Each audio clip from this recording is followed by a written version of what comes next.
broadcast is coming from.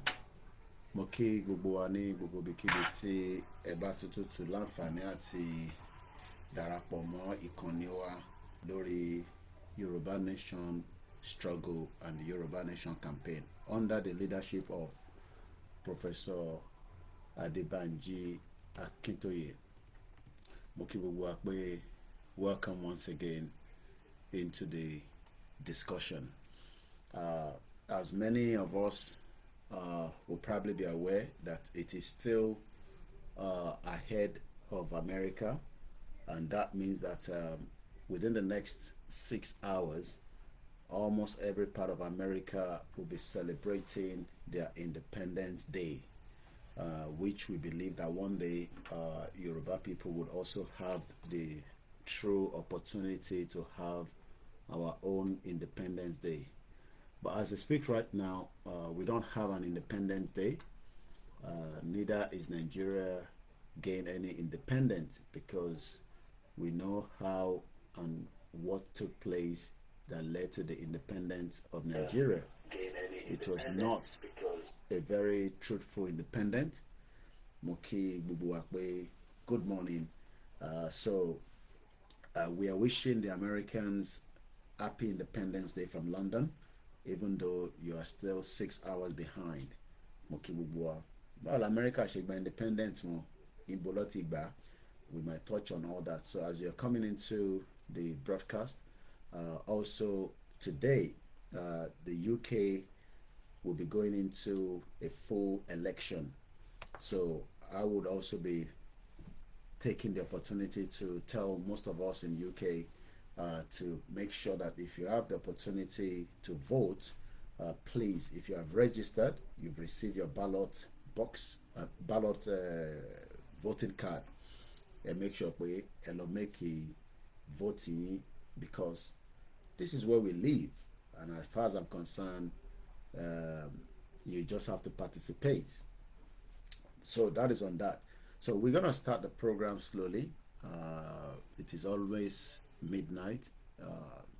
There's quite a lot of schools that are off tomorrow, but there's still many that are going to school. So Moki Bubua, good evening and welcome. Moki and your grandma, Moki mommy minokti otidarapomoa, Modekawon toje family te minokwe eko adroti. Moki Bubua Koikimedia team. As you're joining, what you can do for me is just click the share button and invite many other people and let us engage. Look at the topic that I've put out there. It is almost as important that we continue to tell President Bola Ahmed TINUBU he has what it takes, to allow Yoruba, Biafra, Arewa, the three major ethnic groups in Nigeria, to emerge out of Nigeria for peace. He will probably finish his own tenure. If he doesn't allow that, then the next person comes up, then it will just be merry-go-round. So if he can do it, Omagbayi, so by then no, it doesn't matter. What will eventually be will be. Nobody can stop the Yoruba Nation campaign. You will not be able to stop the Biafra campaign. Neither would you be able to stop the Arewa as well, that are also saying that they want to go. Moki Bubu Pomawa, from all the platforms, I will mention you. I appreciate you. So let's just listen to this while I just take one small leak upstairs, and then I'll come back. There seems to be some confusion in Yoruba land. I see that maybe perhaps the generality of the people do not feel as passionate about self-determination. And secondly, there is all kinds of positions. Afenifere is talking about restructuring. You are talking about self-determination. You don't know this. You don't know the nature of the Yoruba society. You don't. Most of the young people, and they are the majority in Yoruba land, want the self-determination of their Yoruba nation. That's the truth of the matter. That's what is keeping the are also doing so in the diaspora. Yoruba young men and women all over the world want their own country, separate from Nigeria. Then you cannot deny that. No matter how much you want to pander to the government, you cannot deny that. But that's the truth. But anyway, The important thing, however, and I'm surprised that you are not talking about that, is that the Yoruba people who are fighting for self-determination are telling the world and telling themselves that they will do it only peacefully. We are Yoruba. We know our status in the world. We know our status in the black world. We do not want to destroy the peace of Nigeria. And we do not want to bring difficulty into the lives of any other group in Nigeria. But we want to get out of Nigeria. That's it. well, Prof, you were a strong And member. you're not talking about that. You are asking me questions. You are asking me questions as if what Onitiri did has the support of the majority of Yoruba people who want self-determination. It is not true. Well, Prof, He has a small minority of a section that is ready to do illegalities. A year ago, they went and attacked a radio station in Ibadan, and so on. Now this year, they are attacking the entire government of Ibadan, and so on. No, but we have never sent anybody to go and do that, and we do not support it or encourage it. But we think it is criminal. Prof, And so if they get punished for their criminality, we have no objection to that. Prof, you were a strong But you member. cannot, because of them, generalize opposition to self-determination. You cannot. Well, Prof, you were a strong member of the Unity Party of Nigeria, also a very strong member of Afenifere. Afenifere is talking about restructuring. You are now talking about self-determination. What is the difference, in these two? Yes. Our fathers in Afenifere are doing the right thing. Talking about restructuring so that we can go back and live our own life the way we used to live it prosperously. They're doing the right thing. There is nothing wrong with that. But we, another group of people, larger in number than they, are now saying, no, self-determination is the answer, not restructuring. Why? Because when you restructure, you are still in Nigeria. The people who are coming and disrupting your life and destroying your farms and killing your women and raping your mothers and daughters and so on are still Nigerians. They still have a right to come to Nigeria. The only final solution to that is to separate so that you have a separate Yoruba country where we can make our own laws and so on, to which we admit only people we want to admit. So nobody can claim that they have a right to come to our land. They don't have such a. But as long as we are in Nigeria, no matter what restructuring is done, they still have the right to come to our land and do the things that we are doing. Nobody is talking about the fact that most Yoruba farmers have been driven from their farms. I am not hearing that. I'm hearing only about government. I'm not hearing about people. You are not talking about the fact that most Yoruba farmers have been driven from their farms and that the Yoruba nation is in danger of famine upon famine upon famine for years and years to come. You are not talking of the fact that the Fulani declared war on Nigeria on the 24th of January and 26th of January and said that TINUBU is not our president. We are going to Aso Rock. We will take over the seat of government there, and we will use this place to organize the conquest of the rest of Nigeria. You're not talking about that. You are not talking of people who said no Fulani man must be arrested for the bomb in Ibadan. If you do, you will have bombs in every town in Yoruba in Nigeria. Nobody's talking about that. Nobody's talking about the sheer insult of living in a country where some people are treating the government like that. You're talking about Unitiri and so on. Why do our... Well, Prof, let me ask you this. Self-determination... You are entitled to your opinion. You are entitled to your opinion, but what I'm saying is that your opinion rigorously avoids the truth. Rigorously. But Prof, avoids the truth.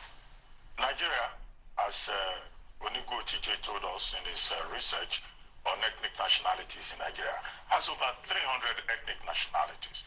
Will you recommend self-determination to all the other ethnic nationalities in Nigeria? For all these nationalities to those who want it have... Those who want it, don't ask me a general question. I am asking for self-determination for a nation, the Yoruba nation. There are about 60 million people in Nigeria, and their territory is large enough to be a large country. So that's what I'm talking about. Any other nationality in Nigeria that wants self-determination is free to ask for it. I cannot come and ask for self-determination for nations that are not mine. No. Well, Prof, as we have this... that is the situation. The topic is President TINUBU should allow Biafra, Arewa, and Yoruba nation to emerge out of Nigeria. My name is OLAYOMI KOIKI. Share the program, and let's now kickstart from this side of the globe.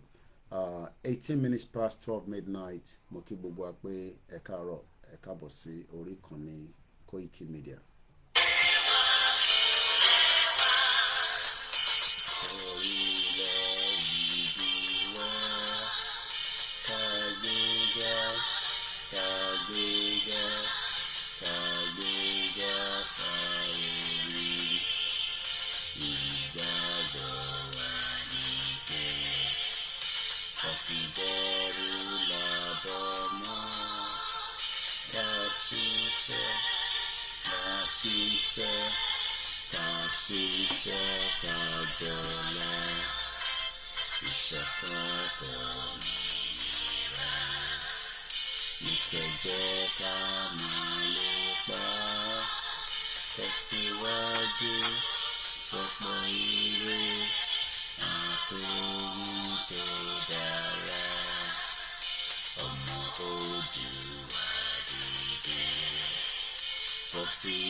I'm sure everybody will always, especially those that are a little bit not comfortable with Yoruba nation. Every time Tabati Jade, they're always like, what is the vision and what is the reason?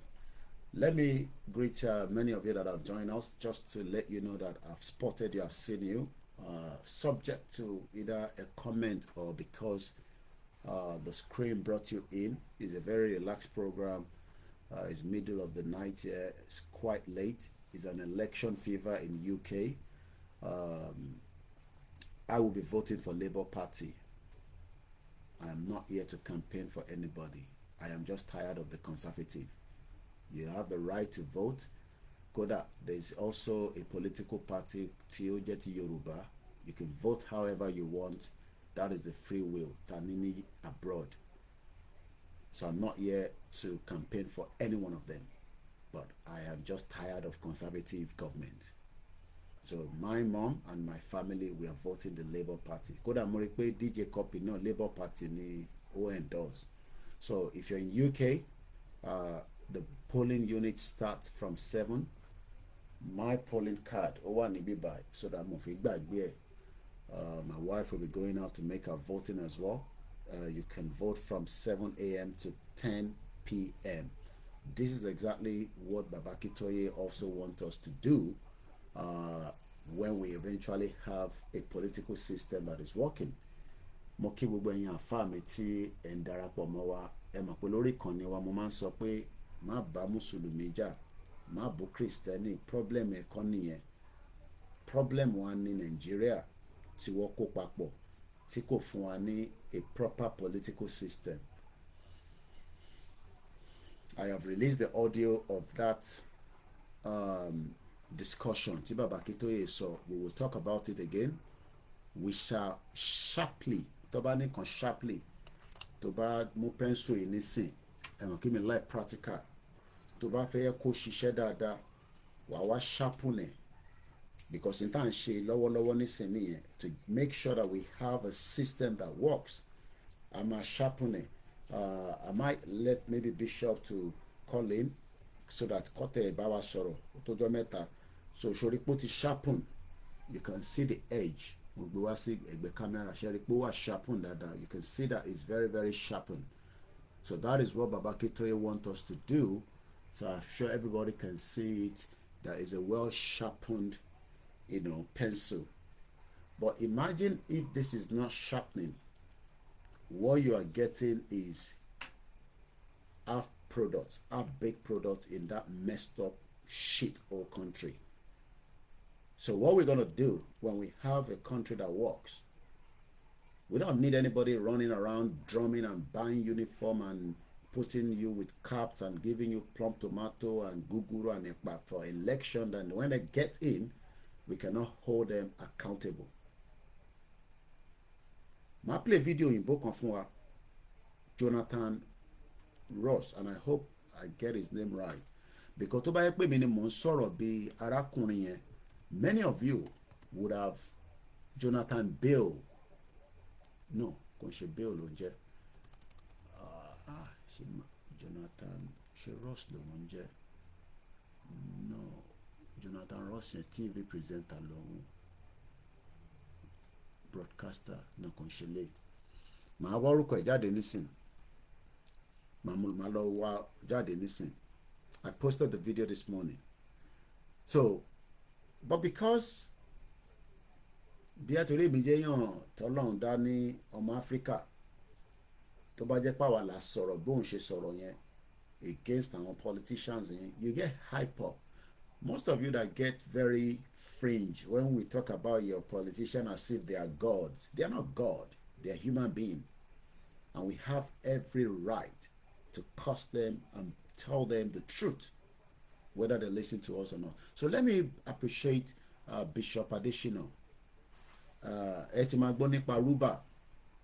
Tẹ́lẹ̀ ni máa ń ní ẹ̀jẹ̀ ẹ lọ register fún Ruba. Bóun yẹn register, bóun yẹn má register. Last week, somebody sent Naira to equivalent of Sefa. Ẹ farabalẹ̀ kẹ́gbọ́ lè. Màá kí gbogbo ẹ tẹ́ wà lórí Facebook. Ẹ máa comment. It is a relaxed program, so we are interacting. Kódà bẹ́ẹ̀ náà bá fẹ́ pè, ẹ ní right láti pè wọlé. It's a very, very relaxed program. So mo ṣe jí ní asle. Mo kí ẹ brother mi easy.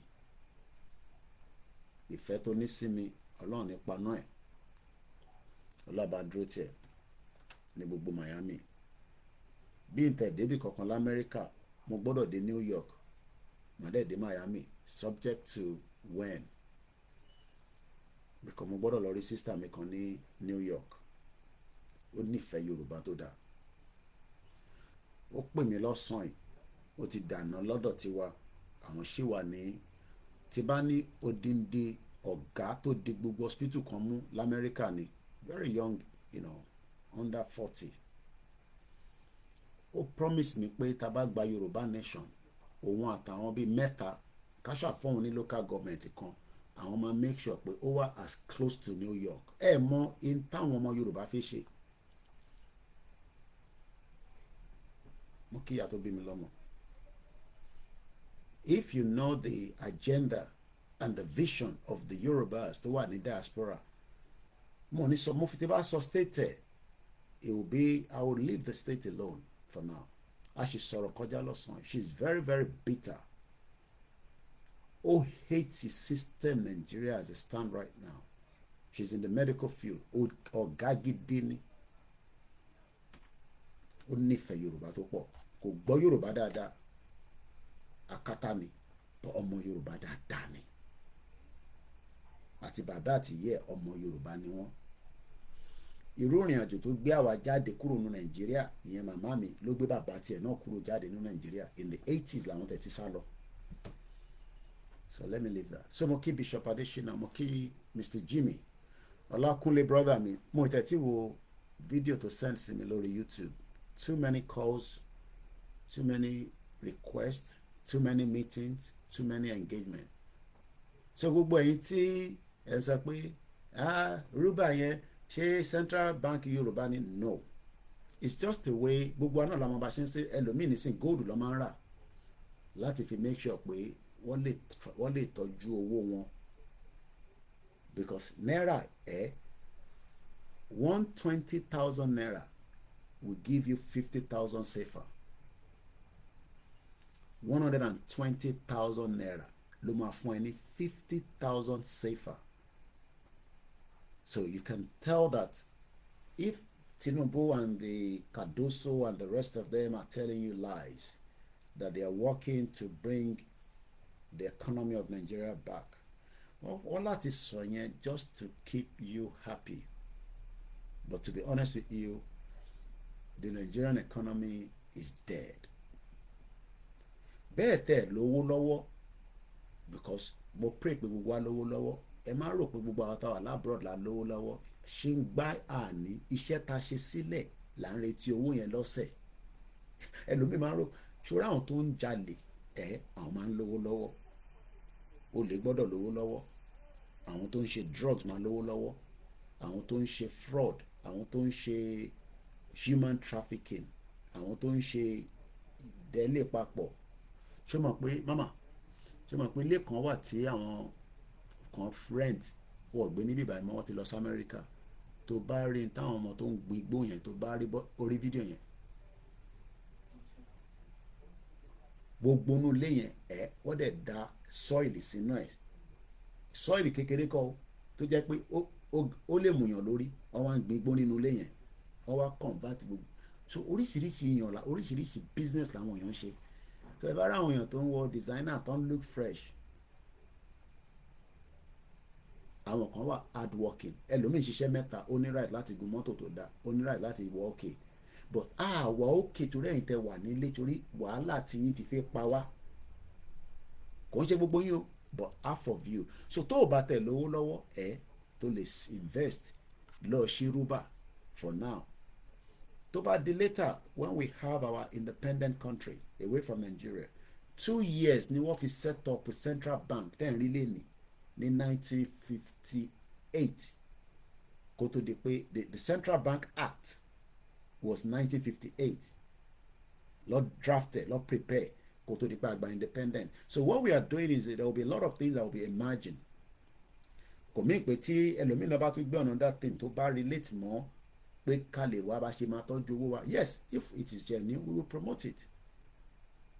But tó bá ní ẹni kankan ṣe pẹ̀lú rúbà, but ó fẹ́ ní kankan ṣe pẹ̀lú Twitter.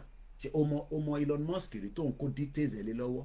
Ta ló mọ ṣé ìwà àti Facebook Mark Zuckerberg ṣe ẹ mọ́ra rí? Mo ń gbọ́ ìyàwó mi tó wà ní India yẹn, ọmọ Paliki àbí ní Vantage, ó ràn kó tẹ̀ lọ fọ́lìdè. Ẹlòmíì ló ń ka news yẹn kò tẹ̀ ẹ mọ̀ tí wọ́n bá ti use mọ́ yàn ẹ tó ń ka news yẹn kò tẹ̀ yẹn á máa sọ̀rọ̀ bí mo wá rí pé ó sọ̀rọ̀. Mo gbọ́ news wọn ní ọ̀sán yìí kò tẹ̀ ṣe new one. Ó wá ní Elon Musk is so powerful that how do you deal with a billionaire? 500 million followers ló wà lórí Twitter, but gbogbo wa kó data wà lé lọ́wọ́. Àwa kan sanwó every month fún Twitter. Mọ̀ káwa kan sanwó, àwa kan sanwó £11 every month. But lórí platform wa èèyàn 4,000 á wo fídíò. Ó wà difficult fún yín láti fún wa ní £1. Ó wà difficult. But tó bá jẹ́ pé problem wà Nàìjíríà tán ní wọ́n fi solve ẹ̀ sáré fún wọn lówó. But problem ta need nísìn ni pé ká unite, come together, work out the modality to push Tinubu we are gonna push it because Tinubu ti ń sùn, oorun ti wà lójú ẹ̀, a gbọ́dọ̀ jí, ó wà lójú oorun gidi pé a wà in danger aláyé yìí. Àwa ń bẹ̀ pé kọ́lọ́ bá wa fún lẹ́mìí gúngún àtàlàfíà. So bóun ẹ̀ kó sọ pé rúbà tó ń polówó yẹn tìrẹ́jà ọmọ Áfíríkà ló dálẹ̀. Tó bá yá ṣòro owó ẹ̀ tó wà náírà yẹn a máa sink lójoojúmọ́ nítorí kò ní èní nísìn the pound sterling 1,900 nílé ní to 1 pound. So tí bá send 1 pound sí ẹ wàá gba 1,900 lẹ́sẹ̀kẹsẹ̀, but minimum of 5 pounds ló lè send pẹ̀lú lemfi mo mọ tàwọn ti tap tap. So tí bá send 5 pounds sí ẹ multiply by 1,009. Kò wá easy pé 5 pounds yẹn náà owó iṣẹ́ half day nìyẹn fún 1 hour, half an hour nìyẹn, because minimum wage is £11.40. So kò lè balance. So ẹ̀yin kẹ́ máa rò pé bóyá torí a gbọ́dọ̀ send owó sí yín right wa ni, no, kò ń ṣe right wa. If the country was working, kò ń ṣe right wa, but it is not working because we don't have a political system that is structured to support individuals.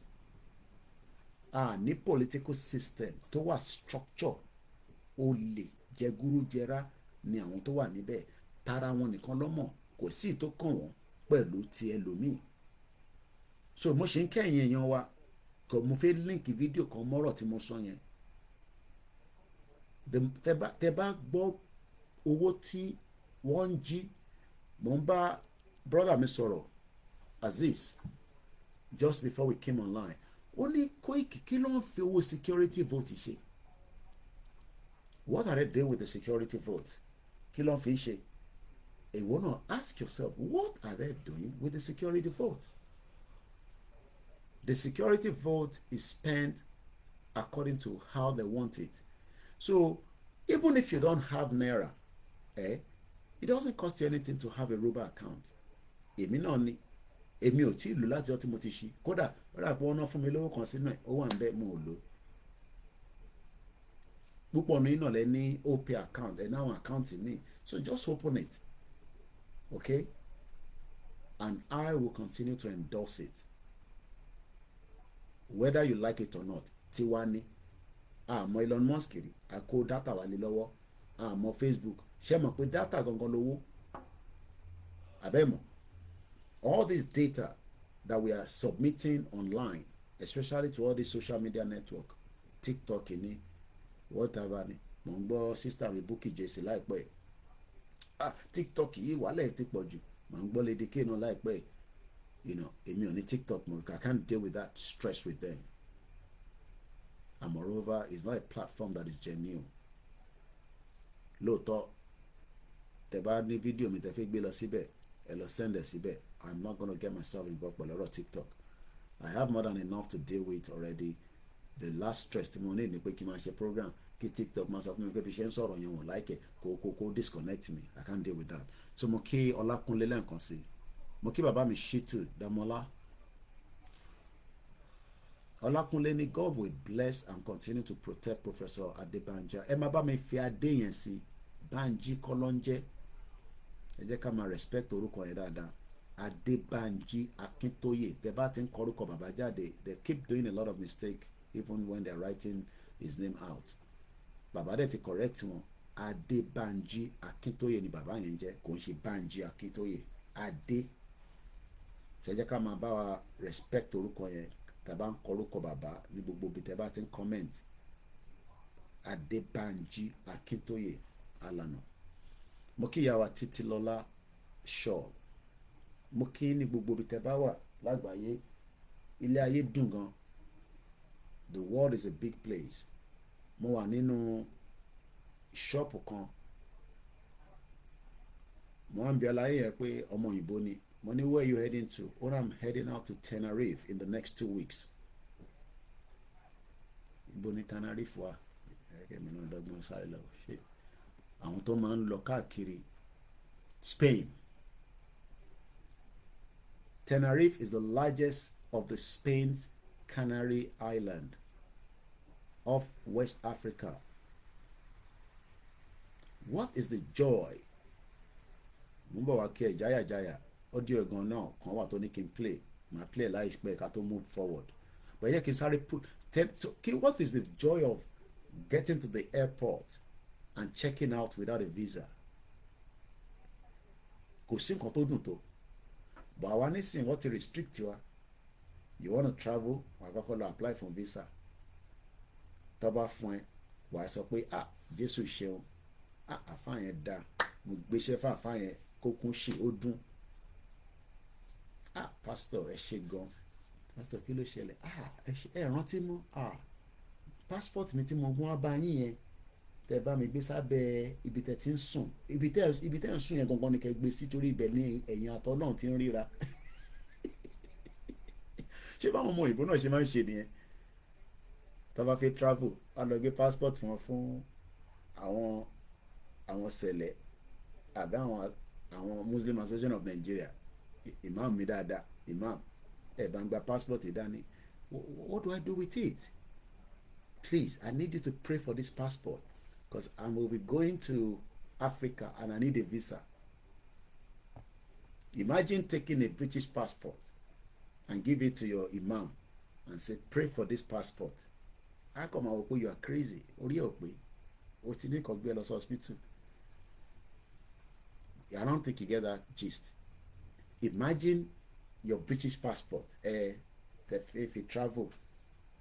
But ẹ wá ní di visa lé lórí ẹ wá gbé fún ìmáàmù yín ẹ gbé fún àwọn redeem ẹ gbé fún KICC àbẹ gbé lọ sọ́dọ̀ ìyá àdúrà ní ọ̀dọ̀ ìyá mi dáadáa ní Clapton níbi tá àdúrà ti ń dún èmi ti dé ṣọ́ọ̀ṣì wọn rí mo tẹ̀ tí tọ́jọ́ mẹ́ta mo dẹ̀ like àwọn ẹ̀kì kan wà tán máa ń fún wa tá bá ti ṣe tán àwọn ìyá yẹn máa ń sá àwọn oríṣiríṣi oúnjẹ kọ́lọ́n bá wà pẹ̀lú ìyá àdúrà the philanthropies of our time.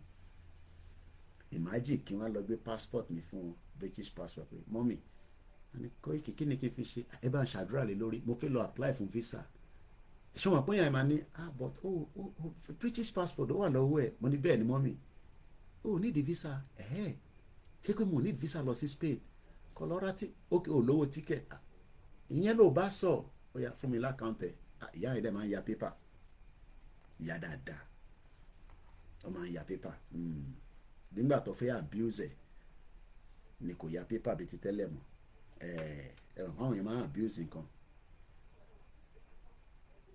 bó ṣe láti rí nìyẹn ìwọ tó ń wò mí ní Nàìjíríà bó ṣe ò ní di passport ẹ kó lọ gbé bá àfa àkọkàn àbí babaláwo ó kàn jẹ́ kó ra ó yẹ kó lọ ṣẹ́ owó wà lọ ṣẹ́ owó ìlú tó bá wà yẹn láti lè ṣẹ́ sí ìlú tó ń lọ wà wá ra tíkẹ́ẹ̀tì pẹ̀lú airline ìlú ẹ̀ àwa gbé ẹ lọ zoom ìwọ náà wà lọ́jọ́ àìbíza gẹ́gẹ́ táyà náà àwọn ẹ̀ máa lọ ń jó lélẹ̀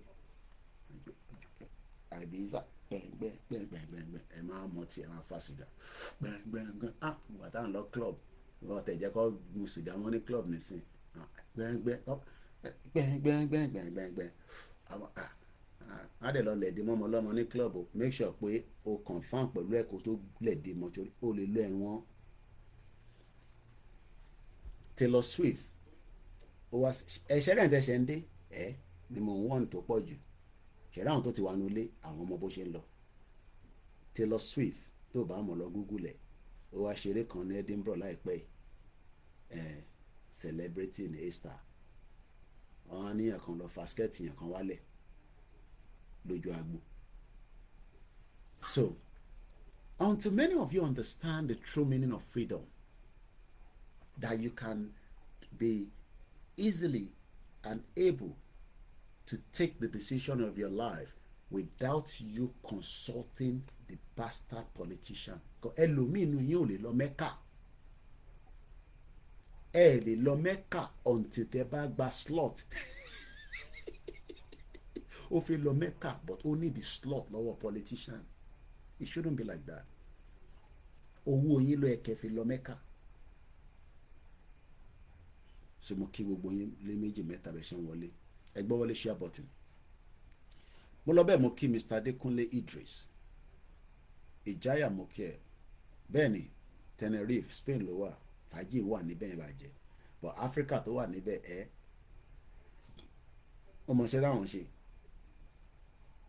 àwọn máa ń ṣàbọ̀tù táwọn ọmọ bá ti ṣe fàájì tán táwọn ti lọ́lé àwọn akọ́ àwọn Africa sórí field because gbogbo bẹ̀yẹn bí field lọ ti máa ń ṣe àwọn event yẹn open field àwa dà wá síbẹ̀ èmi náà ti ṣe irú iṣẹ́ yẹn rí àwa máa ṣàgò ó yá ṣàgò ìgò tá a lè ṣà Nàìjíríà ó yá ṣàgò a máa ṣàgò yẹn àwa di báàgì àwa send owó sí wọ àwa nó kéré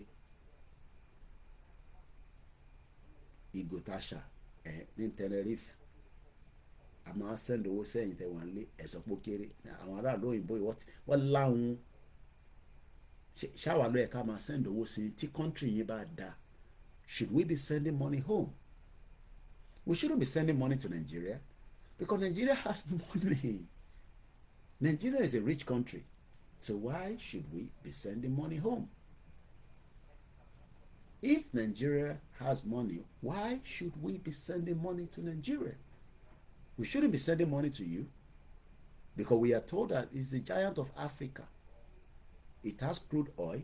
It has, mineral resources. It has human talent. Why then are we sending money to you? So sending money to you is like we are taking out of what we should be spending here and send to you. And there's so much poverty in Europe. Don't look at the whole glamorous that they show you on the TV. Poverty, wow. They had something in their school yesterday. Gbàtí ìyàwó mi wá délé, wọ́n ní àwọn ọkọ̀ gbogbo oúnjẹ lọ́kàn kó lọ gbogbo nǹkan. Mo ní because wọ́n ní nínú ilé wọn. Yes, we as Africans, we tend to sacrifice for our family. Àfẹ́ káwọn ọmọ wa ní feelings pé ṣe mọ̀ pé nígbà mi táwọn ọmọ mi bá béèrè owó mo fẹ́ kọ́ mọ̀ pé à ń lówó lọ́wọ́.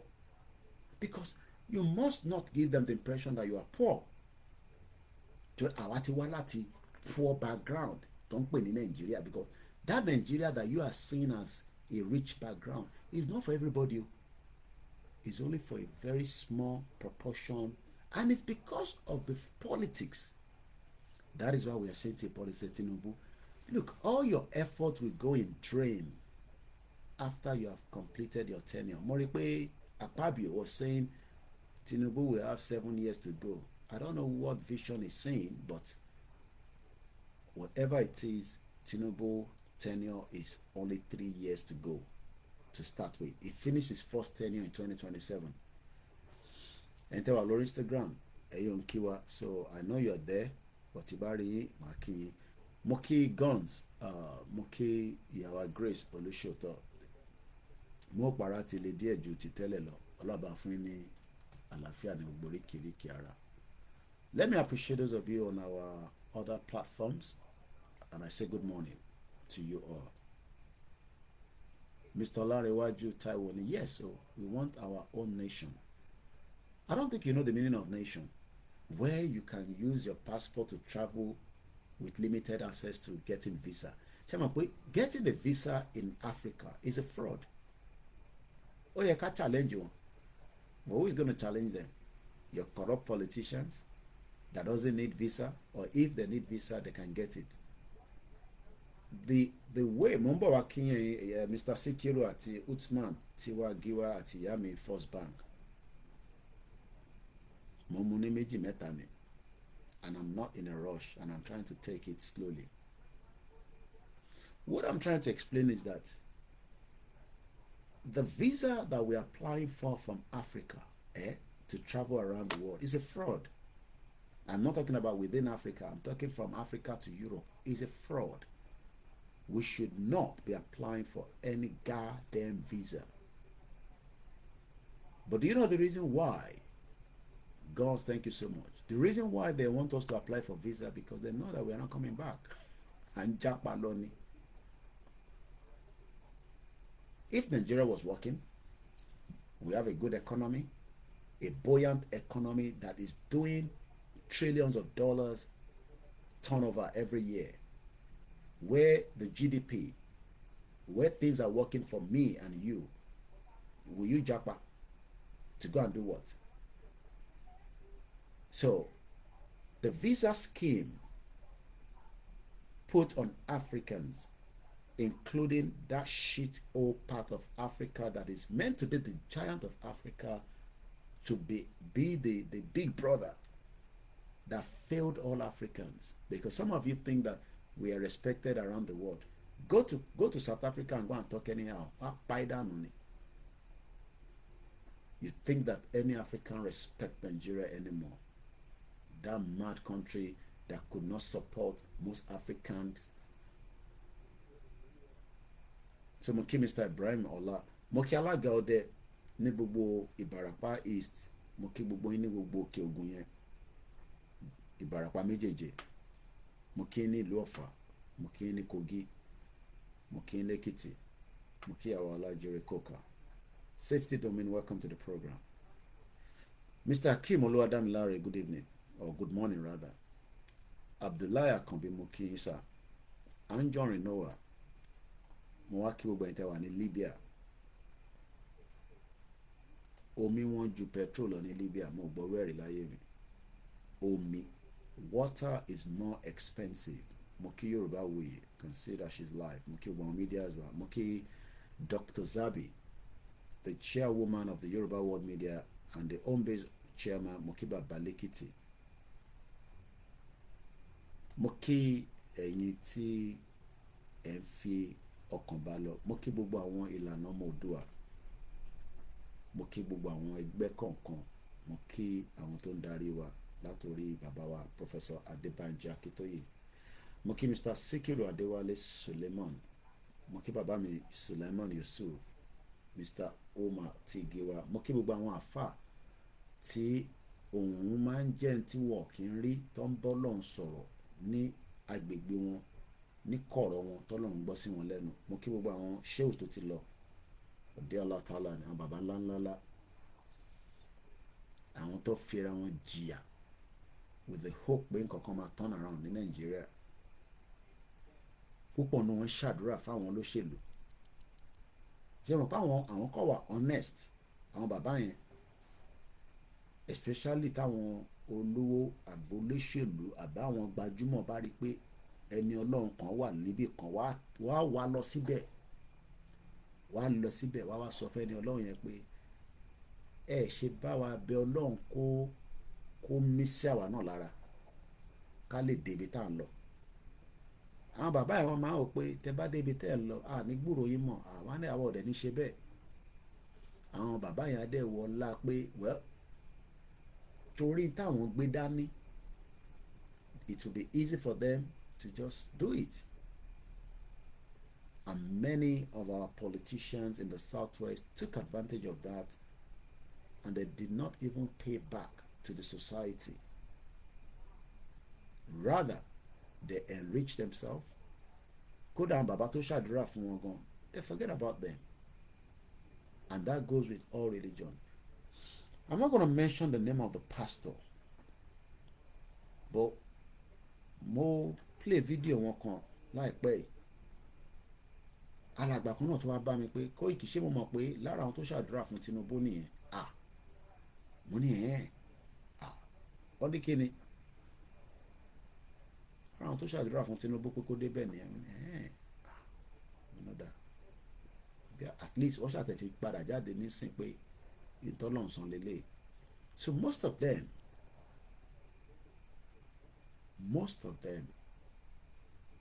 get prayer from all these our religious leaders, whether it is from the traditional, àwọn kan wà tó ń ṣe iṣẹ́ fún wọn lójoojúmọ́, àwọn kan wà tó ń gbàdúrà fún wọn, but that has not changed anything within the Southwest. Solana Monitoba audit Southwest. Brother Mijaya ti sorry. Toba Nicolo audit in Southwest from 1999 till date. Every one of them, including Tinubu, should be in prison. Every single one of the politicians, including Tinubu himself, prison record for the mismanagement of fund kept in their hands to make our life better. Whether we want a country out of Nigeria should not mean that our people should have suffered for 20 years plus of a messed up democracy that they've used to enrich themselves and their loved ones and their cronies. But the people that we are fighting for says they are happy with the peanuts that they receive from the politicians. They're even overexcited. We're watching ring olóṣèlú. So who are we to be asking that we should get them free? Moki bàbá mi Waris Jinadu wọ́n ní bẹ́ẹ̀ ni jàre, imprisonment for àwọn jẹ̀lú, and whether they are women, whether they are men, they are old, every single one of them, and I'm not talking about APC, including the PDP, ẹ̀wọ̀n ló yẹ ká ṣá gbogbo wọn sí, because ẹ̀yin lè mọ̀ pé they have never been accountable to us in the politics. They've never been accountable to us. So, ẹ jẹ́ ká kọ́kọ́ gbọ́ nǹkan tí Jaya fi ránṣẹ́ sí mi. I have not listened to it myself, but only please play this. Moki Dr. Omowumi Lawal. She's doing very well, and we need many of you. Intebale Moki Mr. Samuel Ayomide. Ẹ káàbọ̀ sórí ìkànnì wa. Ẹ jẹ́ kí àwọn tèmi níbí báyìí náà kọ́ máa ní Koiki àwa náà wà nínú program nírọ̀lẹ́ yìí. Ó dàbí pé ẹ rí wa. Mo kí gbogbo different groups.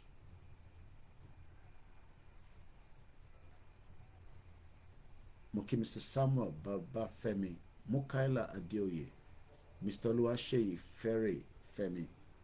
Mo ní assalamu alaikum wa rahmatullahi ta'ala wa barakatuh. What God cannot do does not exist. Àbọ̀rọ̀ àbọ̀yè fáwọn tiwantiwa. Ọdún Ifá ń bọ̀. Mo kí gbogbo wa pé Adélẹ̀ lérí. Rahim Abbas, brother mi, ẹ má bínú pàṣẹ lórí Mixlr. Mo kí Mr. Ọláwálé Àbáyọ̀mí, ẹni tí àbáyé dárúkọ gbogbo yín náà ni mo kí. Lọ ní Canada dé US, mo kí Mas B, mo kí Bíyẹmí, mo kí gbogbo ẹni tí ẹ̀ ń bẹ ní Benin Republic, mo kí Mr. Richie Cash. Ẹ̀yin ọ̀dọ́ wa, brain yín, hey my beautiful doctor, ṣàlàfíà lẹ́wà. My beautiful doctor. Ẹ pé fìlà yìí ni mo wọ̀ lálẹ́, irọ́ ìlọ́kọ́ ni mo wọ̀, mo ṣe wọ̀ tẹ́lẹ̀ kí n tó wọ ilé. Tẹ́ bá like àwọn nǹkan tí máa ń wọ̀ nígbà míì, especially àwọn pullover mi yẹn, eléyìí mo lè má gbé jáde ṣẹ́rí. Àwọn ọmọlúàbí apparel, àwọn ni wọ́n ní Mr. Koiki, wọ́n ní bàbá Yorùbá nation. Kódà sísítà mi yẹn, àwọn ló wà lára àwọn tí wọ́n send owó sí wa nígbà tá a wà ń lé. Tẹ́ rò pé owó kan wà tó gbélé mi lọ́wọ́ tí gbogbo yín fẹ́ pọ̀ olúwẹ̀ dànù tọ́lọ́run ò fún yín ṣe. Àwọn ló ní Koiki ó ṣì wà Nàìjíríà yẹ kẹ́ máa lo face mask. Mo ní wọ́n ní ṣe mo mẹ́rin tó lè ṣe, mo ní mo lẹ́ni tó lè ṣe. Ṣé rántí face mask yẹn? We end up doing a lot, thousands of it. A bẹ̀rẹ̀ sí spread ẹ̀ káàkiri. Kódà olóyè ń gbà yẹn gan, àwọn náà fẹ́ lò bọ̀, mo force olóyè pé rọ́ àwọn diaspora ní ẹ gbọ́dọ̀ máa lò ó. Ṣẹ̀rí pé mi ṣì ní tèmi, Odùduwà warriors. Ẹlòmíì ti sọ ti ẹnu lára àwọn tá a fún nígbà yẹn. Àwọn tó ṣe wọ́n wò mí lórí program báyìí. The diaspora have spent money and they are not tired yet. So ká máa yìn wọ́n. Ẹ̀yin tẹ́ wà nílé náà ẹ ti gbìyànjú. So ẹ̀yin tẹ́ wà l'Amẹ́ríkà, tẹ́ bá lọ sórí website ọmọlúàbí apparel, APPAREL. Mo ní right láti bá wọn polówó ẹ̀ torí èmi ní bàbá Yorùbá lẹ́yìn bàbá Kíntóyè àti Ìgbòho àti Ọ̀túnba Démọ́lá, èmi tún ní bàbá Yorùbá. So wọ́n ní aṣọ níbẹ̀, wọ́n ní fìlà. Ká support ara wa, ká tẹ̀ kọ́kọ́ fìyẹn bẹ̀rẹ̀. Wọ́n dẹ̀ lè send us anywhere níbi tẹ́ bá wà. So lẹ́ẹ̀kọ̀ọ̀kan ẹ̀yin náà lọ sọ́dọ̀ àwọn website tá a bá sọ yẹn. Ká má dẹ̀ gbàgbé, brother mi kan ní UK sì béèrè ọ̀ràn míyàn 10. Ìwọ tó wà Nàìjíríà má stress ara ẹ̀, just 10 naira. Tó bá wà ní sí tó lè add mọ́, but má sọ pé ó fún wọn ní 1,000 tó wá di next month ó ní 10 naira kò make sense. Make sure pé 10 naira yẹn every month. Ẹ̀yin tẹ́ wà labroad wọ́n ní kí n máa kí yín kí n máa yìn yín. Wọ́n wá ní ká túbọ̀ make effort. We need money. Owó ló fi ń ṣe ẹgbẹ́, owó ló fi ń ṣe organization. So we plead and we appreciate every single one of you that owó ìta à ń rí náà kò easy. Ká tó ta cream, ká tó ta this, ká tó ta that, ẹni tó tajà lọ síbi iṣẹ́. To make 1 hour job in this country is £11.40. Brother mi kan ní UK bá mi sọ̀rọ̀ wọ́n ní apá àwọn yẹ̀ lẹ́nu iṣẹ́. Ẹ̀ṣọ́ ní àti yàn bá ń lift kankan ọ̀nà apá yẹn yẹ̀ ó ṣe kẹ̀. So he needed support from the àwọn tọ́jọ́ ń ṣiṣẹ́ àwọn lọ́wọ́ ń bá wọn gbé kinní yẹn because ẹ̀mí wọ́n ṣẹ̀ dín ní last year ni. And everybody comes on different visa. Some are COS. Everybody has different visa. But why do we want our own independent country? Why not Nigeria? Nigeria has done its best. Muki Mr. Gbenga Odunaro. Baba mi wari jinadu ni BB and Bat Bola Ahmed Tinubu have done 10% over than Ruto, and yet we have not pushed out. Kò ṣojú lásán. So let us not look at it from the point that but Koiki ti ń pariwo Yorùbá nation kò tí wá sí ìmúṣẹ. Kí ló ń ṣẹlẹ̀ gangan? We are dealing with a country that has existed for 63 years. And we don't want to turn it into a war zone that many lives will be lost. That is a disaster on its own. Tó bá mọ̀ tán pè ní war, just look at what is happening right now in Palestine. It's a war zone. Look at what is happening in Sudan, and look at what is happening in Ukraine. And yet, we are trying to avoid such, especially Muki Mr. Oluomo Adedeji, especially because we don't want the death of many of our people to the affect Yoruba nation. It's better kashirora ma to niwon baba se n to yi. Because if we go on that route, we have decided that that is the final straw. But there is still room before we get to the M1. Already there's M1 going on that they're attacking us. They're attacking our military. Hello, on videos to more post. If you're not following me on Twitter, which is X, I cannot share those videos on any other platform. The military were attacked at an ambush by unknown gunmen within Abuja Highway. And don't say unknown gunmen are IPOB, because I know when we say unknown gunmen, some of you quickly say it's IPOB. No, please. They are multi. So IPOB no lo bomb on Saturday ní Borno State. Some IPOB lo múra tó lọ bomb or gbọ́ pé there was 4 suicide bombers on Saturday, the final week of the June, where 18 people were killed straight away and about 50 something were injured. So the country is in a total mess. Mokila consider Dr. Bamikyo Koino.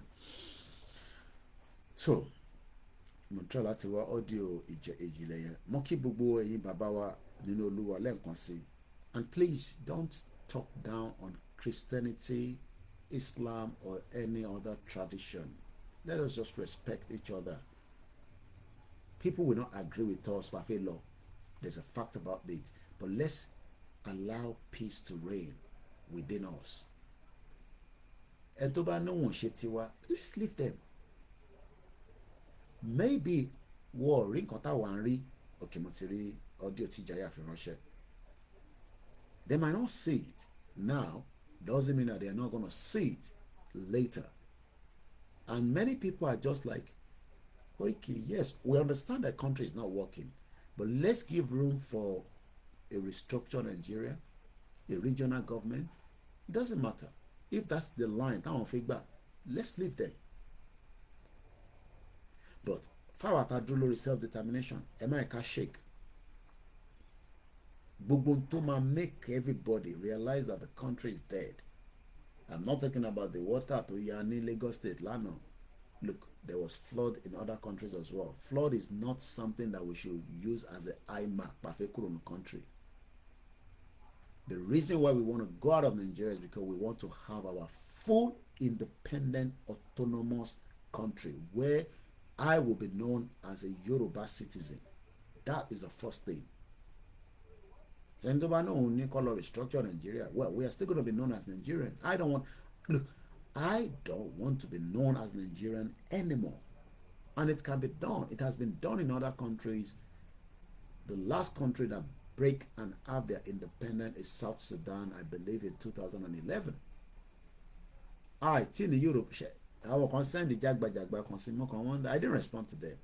Look, Duponi Thierry did not give any one of you any country. In that direction. Because some of you are still thinking that she made a declaration and she has given us a country. I don't know where you are getting this nonsense from. The world today, there's nothing called Yoruba nation as an independent country. Not in Africa, not in Europe, not in Asia.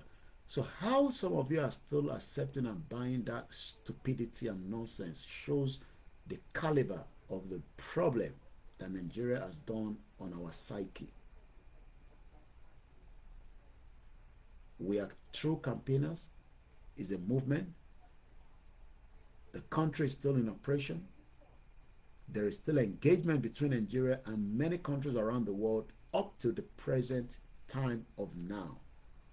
So if some of you are now saying you have got a Yoruba country, I'm asking you where and how. So please, and don't come and tell me about because some of you doesn't seem to get the message. Moki Mr. Yoruba Bekuta. I don't know what it is. I've not listened to it, but let's listen together.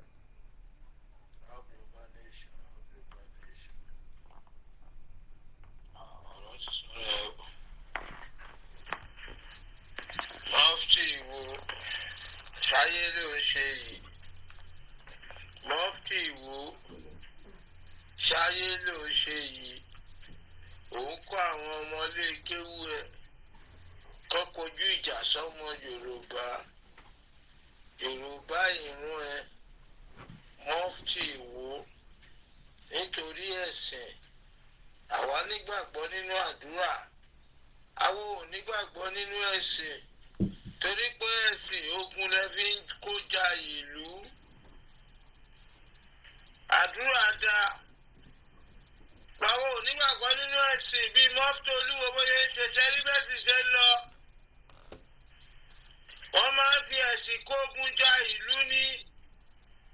Ẹ wo mọ́fìtì Ìwó olórí burúkú olóṣì àgbàlagbà dìdìrìn àgbàlagbà tu ẹgbẹ́ àgbàlagbà nàpákó àgbàlagbà wèrè mọ́fìtì Ìwó. Ó ṣe bí àwọn àbọ̀jà torí ìjẹkújẹ tó máa kú dànù níjọ́ kan.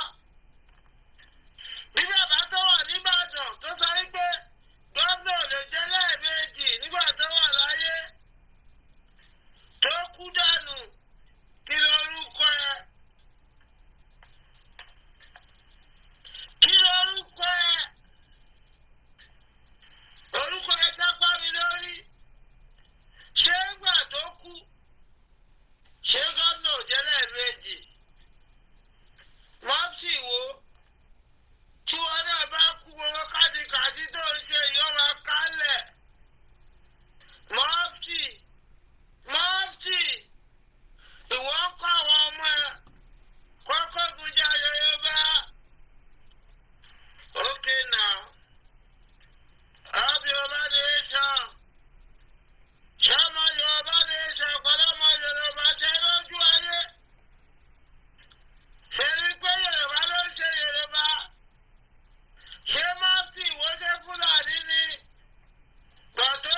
gbogbo wa lẹ́ẹ̀kan sí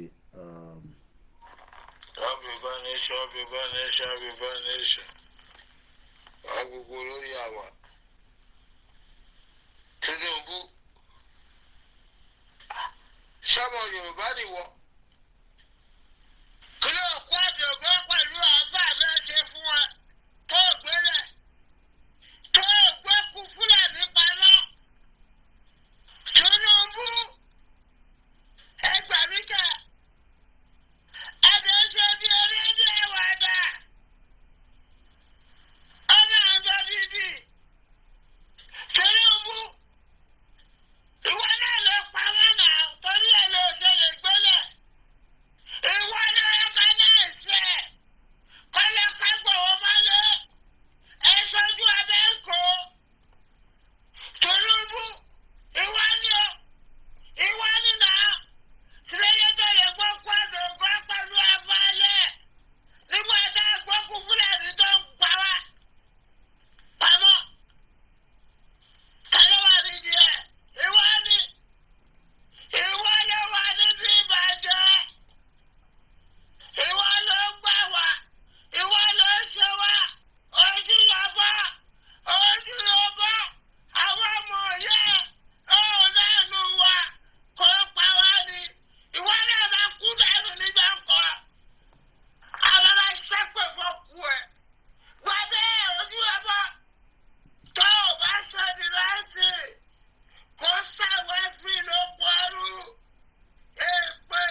Moki brother me, Tinubu, I've told you, is a weak element.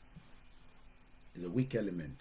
But ṣé mọ̀ pé àwa Yorùbá, we love to pretend that we are intelligent when ìgbà tí ó yẹ ká lo intelligence wa ká fi béèrè, just like Ijaya is doing.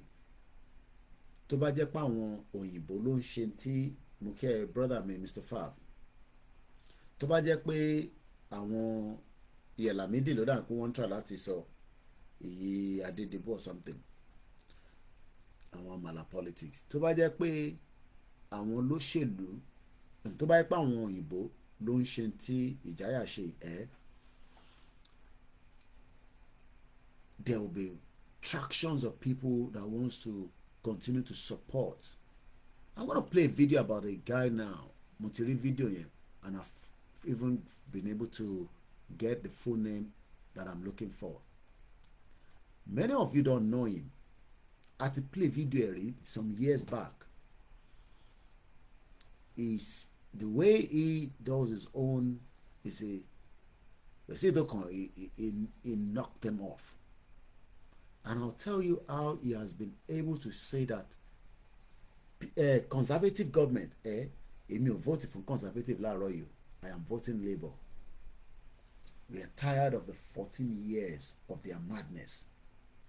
But ẹ mọ̀ pé torí pé mi ni mò ń sọ nísìn, àyín kan máa ń gbà Koiki bó bá má sọ̀rọ̀ bẹ́ẹ̀. That is why mo ṣe sọ fún yín pé àwọn olóṣèlú yín tá à ń ṣépè fún gbọ́ bílẹ̀ náà ṣe bó ṣe attack àwọn conservative. The reason why we don't focus on the system here with what they do is because the only time we bring the British into the discussion is because they brought this mess on us. Àwọn ló gbé mess ilé wa lórí, and they're not going to solve the problem. If anybody is waiting that UK will come and solve the problem, you're wasting your time. It's good that we engage them. I have told the people that are in the Yoruba Nation political party, most of them straight up, and they know that, they know where I stand, that no amount of MP at the parliament will solve our problem. But there's nothing wrong in making a push to have a Yoruba MP. Kò lè solve problem wa, perfect by Yoruba country. Kò lè solve. Into ma solve perfect by Yoruba country, it is right inside Yoruba land. And everybody knows what it's going to be. But we are going round and round trying to find if there's another route. But route should you run? But route tamagba, route tamagba, everybody knows it.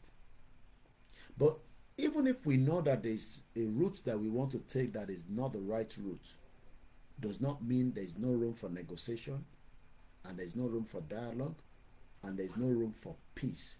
As so for President TINUBU, for peace to reign within those territory, Arewa, Yoruba, Biafra, and the smaller indigenous ethnic among us, let everybody go their separate ways. Tinubu wà ńbẹ̀ kò sí níbẹ̀, kò ní ever see peace in Nigeria. There've never been peace from the day one that Nigeria was merged in 1914. And there will never be peace even after the 1960 independence. There will never be peace even after the genocide war against the Biafra. And there will never be peace even after N.K. Abiola was killed.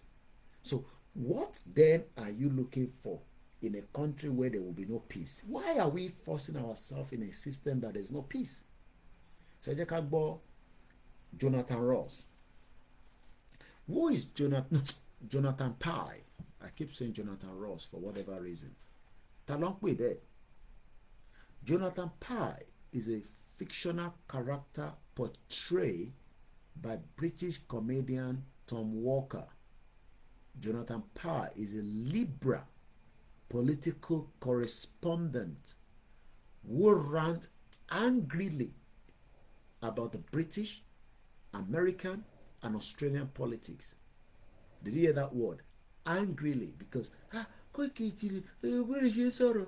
eléyìí ò máa lẹ́kọ̀ọ́ kẹ́ níbo lélẹ̀ ti já wá. You are looking for àwọn tó máa sọ̀rọ̀ bíi àbí. I am not one of them. I am not Seun Akinbaloye. I am not Rufai Oseni. I am not Dr. Ruben Abati. I am not kí làwọn journalist hang out ẹ̀ mọ̀ sí Otito Jide Otito. I met him once at Celebration, but mo ti meet the other one is the chief bureau of TVC l'Abuja nisin Oníkùnbẹ̀mbẹ̀ tó ń ṣe TV tó ń ṣe journalist hang out yẹn. I can't remember his name now. I met him at 2019 election polling unit nígbà tí Ọbásanjọ́ polling unit Ọbásanjọ́ ibẹ̀ ni mo ti pàdé ẹ̀. I am not one of those your normal average media. Màá ṣépè fáwọn olóṣèlú yín tó lórí burúkú ni wọ́n ní ṣoríire, mo sọ fún wọn bẹ́ẹ̀. But àdé ṣépè fún Nigerians mọ̀ torí pé kò yé yín. I will try not to, but tó bá wá sórí platform mi tí bá ka comment máa ṣépè fún bàbá tó bí àti ìyá ẹ̀ máa wá ṣe block ẹ̀. But ẹ̀yin tó kù wọ́n sì mi ti bẹ̀ mí pé kò necessary, just do your awareness and go. Ẹni tó bá fẹ́ frustrate ẹ̀ block wọn, but ẹ̀yin tẹ́ fẹ́ frustrate mi yẹn máa ṣépè fún yín kí n tó block yín, máa ràn yín sílé. So don't come here and say ebi lè ṣe sọ̀rọ̀. I am not gonna sọ̀rọ̀ bí àwọn tó kù, okay? Tẹ́ bá wọn àwọn tó máa sọ̀rọ̀ bí àwọn tó kù. Kò tẹ́ ń ṣe Chamberlain, I am not Chamberlain. Àwọn yẹn ló ń wọ suit, àwọn yẹn ní ti channels. Èyí tó wà lórí journalist angle gangan tó ń host ẹ̀, arákùnrin yẹn ìran torúkọ ẹ̀ mọ́ nísìn. I am not Benjamin Odoye. Òun kò fẹ́ Nàìjíríà bó ṣe ń run, but kò dẹ̀ fẹ́ Yorùbá nation, kò dẹ̀ fẹ́ Biafra nation. But they are fighting that Nigeria should work. I don't understand what they mean by that. Instead kí gbogbo aka push one effort pé Nigeria work kó break ẹ̀. He's a very good guy, David Odoye. He's doing very well. And I'm not Benjamin Odoye as well, whatever that is. So, but because àwa tá jẹ́ tiwantiwa yìí, Babájídé Òtítọ́ lójú bẹ́ẹ̀ ni. Kò ń ṣe Babájídé ni mo ní, the other ones èyí tó ń host ẹ̀ gangan. Ìbáwọn yẹn àwọn tó ń ṣe analysis làwọn Babájídé. Ẹni tó ń host journalist hangout gangan. So the fact that you want me to come out, kí wá máa sọ̀rọ̀ bí ọmọlúàbí, Yorùbá safety domain mo kí ẹ, Yorùbá nation tá gbé dání for now ọmọlúàbí tá kàn fi sí nísìn is because mo kọ tempo díẹ̀ ni. I am not your average, I am not your blogger. Èmi máa ń wo bọ̀bọ̀ kan Adams Links, àwọn yẹn ló ń blog. Mo ti gbó ti blog Davido. Wọ́n ní Davido ní owó tóun gbà nínú wedding òun bàtà àwọn délé táwọn kà. Mo mọ bólówó ṣe tún mọ iye tó gbà tó ti di pé ó ń complain. Ó lówó náà. But again, àwọn ti blog ẹ̀. I appreciate my sister Bukky Jesse. I listen to her. She's fighting a right cause. But I am not Bukky Jesse. I am not Lisa Anjorin. I am not Iyabo Ojo. I am not very dark man. I am OLAYOMI KOIKI. Koikimedia tó ń jà pé ká gba Yorùbá nation tí kò ní dá fún gbogbo ẹni tó bá ní kí Nàìjíríà ṣe exist wọn ní ṣoríire torí ìlú òfò ni, ìlú apanilẹ́kún ní Nàìjíríà. Apanilẹ́kún ajayé tí wọn mọ́ ti wà. Gbogbo bulletproof kàtẹ́ nìyẹn àǹjọ̀nú máa wọnú àpáyín sínú ẹ̀. Yàtọ̀ sí driver tẹ́ ń drive tó ń drive mú tẹ́ ẹ̀ lè ra omi fún. Òyìnbó kan ti máa ń bá rajà mọ̀ sí mi mọ̀ story lórí M25. It's a recycling place, so they collect a lot of stuff from the council within that area. Nígbà tí mo ṣe ń tajà ní car boot, so mo máa lọ ń rajà lọ́wọ́ wọn. Orí ibẹ̀ ni mo ti mọ̀ wọn. Ó wá sọ fún mi níjọ́ kan tí mo lọ síbẹ̀. Ó ní how the Africans, how do you guys think? Mo ní what do you mean by that? Ó fẹ́ lọ ṣe the same thing ní Ghana because èmi nìkan kọ́ ni máa ń rajà, Africans máa ń rajà lọ́wọ́ ẹ̀ gan. Wọ́n ní ọjà tó bí ìyẹpẹrẹ. Mr. Danny Mokin, Mr. Tosin Adeyanju Mokin, ṣe relate mọ́ Deji Adeyanju brother mi dáadáa, our new lawyer in town. Tẹ́ bá ti ní problem ẹ pé Deji Adeyanju bá yín sort it out. Àti barrister pẹ̀lú mi, àwọn lawyer wa dáadáa. So wọ́n fẹ́ lọ process the same thing in Ghana, so wọ́n invite ẹ̀ pé kó wá sí Ghana kọ́, you know, just like everybody has taken one òyìnbó to Africa to do something, but it's a bastard continent tí kò ní kankan tó fi offer anybody yìí pé àwọn ló ṣì tí àwọn òyìnbó ṣe ń darí, because àwọn òyìnbó ló ń darí gbogbo àwọn ṣẹ́rí gbogbo àwọn set àwọn tó wà nísìn pẹ̀lú Tinubu lórí burúkú àtàyè àtọ̀run ní gbogbo wọn pátá set tiwa àwa Gen Z àwa alálẹ̀ gbẹ́sẹ̀ lé àwọn òyìnbó ìpè wọ́n ní ṣoríire fún yàtọ̀ fi wá jẹ, but ẹ bá ń dúró de Ruto ẹ ń dúró de gbogbo àwọn bastard àwọn leaders tó ń pera wọn ní leaders Africans, gbogbo wọn puppet àwọn òyìnbó ni wọn látòkè délẹ̀, yàtọ̀ sí bí abíyá díẹ̀ nù àwọn tó ṣe gbò àwọn tó ṣe dìde nísìn àwọn bíi Burkina Faso àwọn bíi ṣé Niger àti Mali irú àwọn yẹn nísìn àwọn yẹn ti já lóòótọ́ military formation ló wà níbẹ̀, but it is still far better than olórí ṣé kò better ju democracy òfò tá à ń ṣe Nàìjíríà lọ, ṣé democracy àní gbogbo wọn pátá ló yẹ ká kó sẹ́wọ̀n látó àti Tinubu ẹ̀wọ̀n ló yẹ kí gbogbo yín wà, bomb bastard ẹ ti jáyé tí yín mọ́ ti wá àwọn bọ̀dé jọ gbogbo àwọn bastard yẹn ló ṣe àwọn lórí burúkú tẹ́lẹ̀ ṣọ ẹ tó bá ní kí n má ṣépè fún ọ pé o mọ̀ wọ́n rí kò ní da fún wọn náà ní ṣoríire bomb bastard ẹ̀yin ìka ṣé bó ṣe jẹ́ ká yé rí lélẹ̀ láyé rí, is that the way life is meant to be for us? Is that the kind of life we should be living on a daily basis? Táwa bá ní tá à ń fáwọn èèyàn tẹ́yìn bá ní ṣé gbogbo 30 million lẹ lè fún lówó, ṣé Kokun foundation lè bọ́ gbogbo yàn? Mò ń béèrè ni o, ṣé ẹ̀gbọ́n wa tó ń ṣiṣẹ́ takuntakun Oríyọmí Hamzat ṣó lè bọ́ gbogbo àwọn tó wà ní Ìbàdàn, ṣó lè solve gbogbo problem tó wà ní gbogbo 33 local government? ẹ mọ problem tó wà nínú Ọ̀yọ́ state nìkan. Yes, ìbí ìtàn return sọ tẹ́yìn gbọ́ tèmi náà bá mú irú program yẹn èmi náà máa ní tráfíkì ó yẹ máa gbé problem wá ká máa solve ẹ̀ mélòó mo fi solve láàrin local government mi l'Ogun state. We are talking about a government that will work, a government that will serve the masses, a government that will identify company kan pè mí lẹ́nu lẹ́sẹ̀kẹsẹ̀. The first thing is, do you have the right to be in this country? Mo ní yes. Bí ṣe sọ pé mo ní NI kò tẹ̀ ìbéèrè kankan mọ́, because ó mọ̀ pé national security number mi nìyẹn, because you will not be given one if you are not, or tó o bá ní NI nílùú ẹ̀ á jẹ́ pé you are still an illegal immigrant. Ètò bá ti mú ẹ tán fún ẹ ní NI national insurance number contribution tiẹ̀ nìyẹn fọ́jọ́ iwájú sódà tó bá dàgbà wá lè máa sanwó fún ẹ. Gbogbo àwọn tí wọ́n sanwó fún pension àwọn ní pension àwọn olóṣèlú olè politician.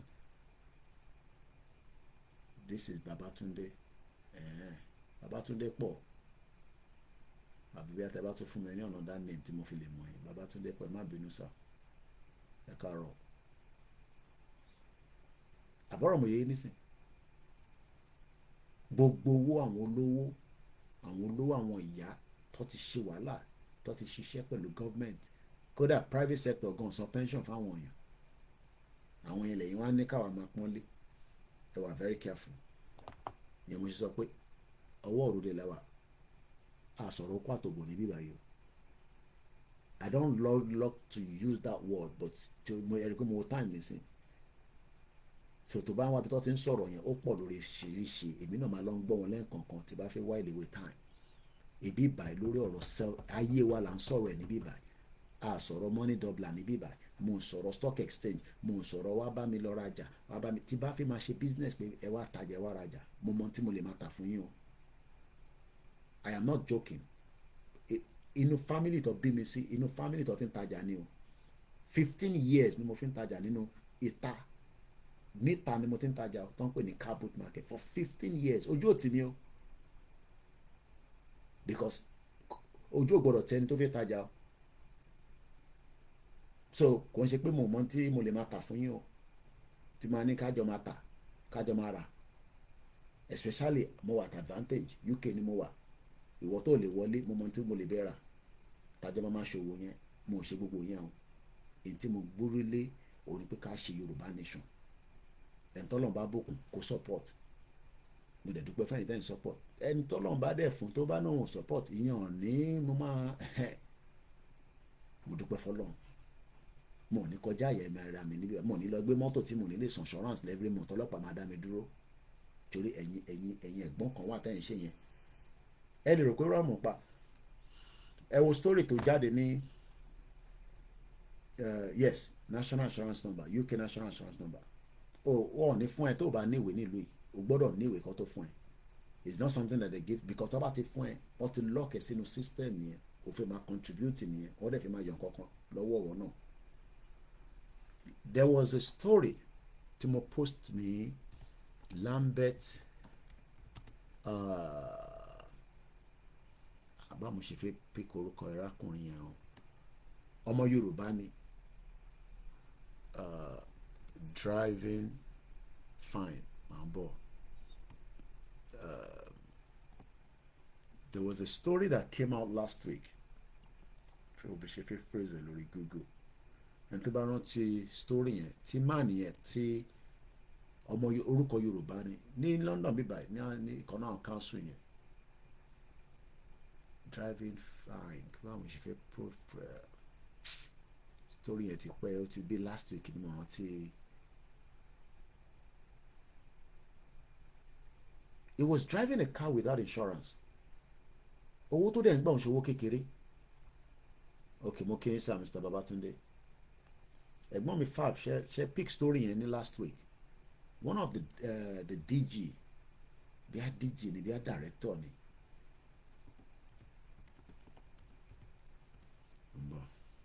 Màá mọ bí ṣe máa kọ phrase ẹ̀ lórí.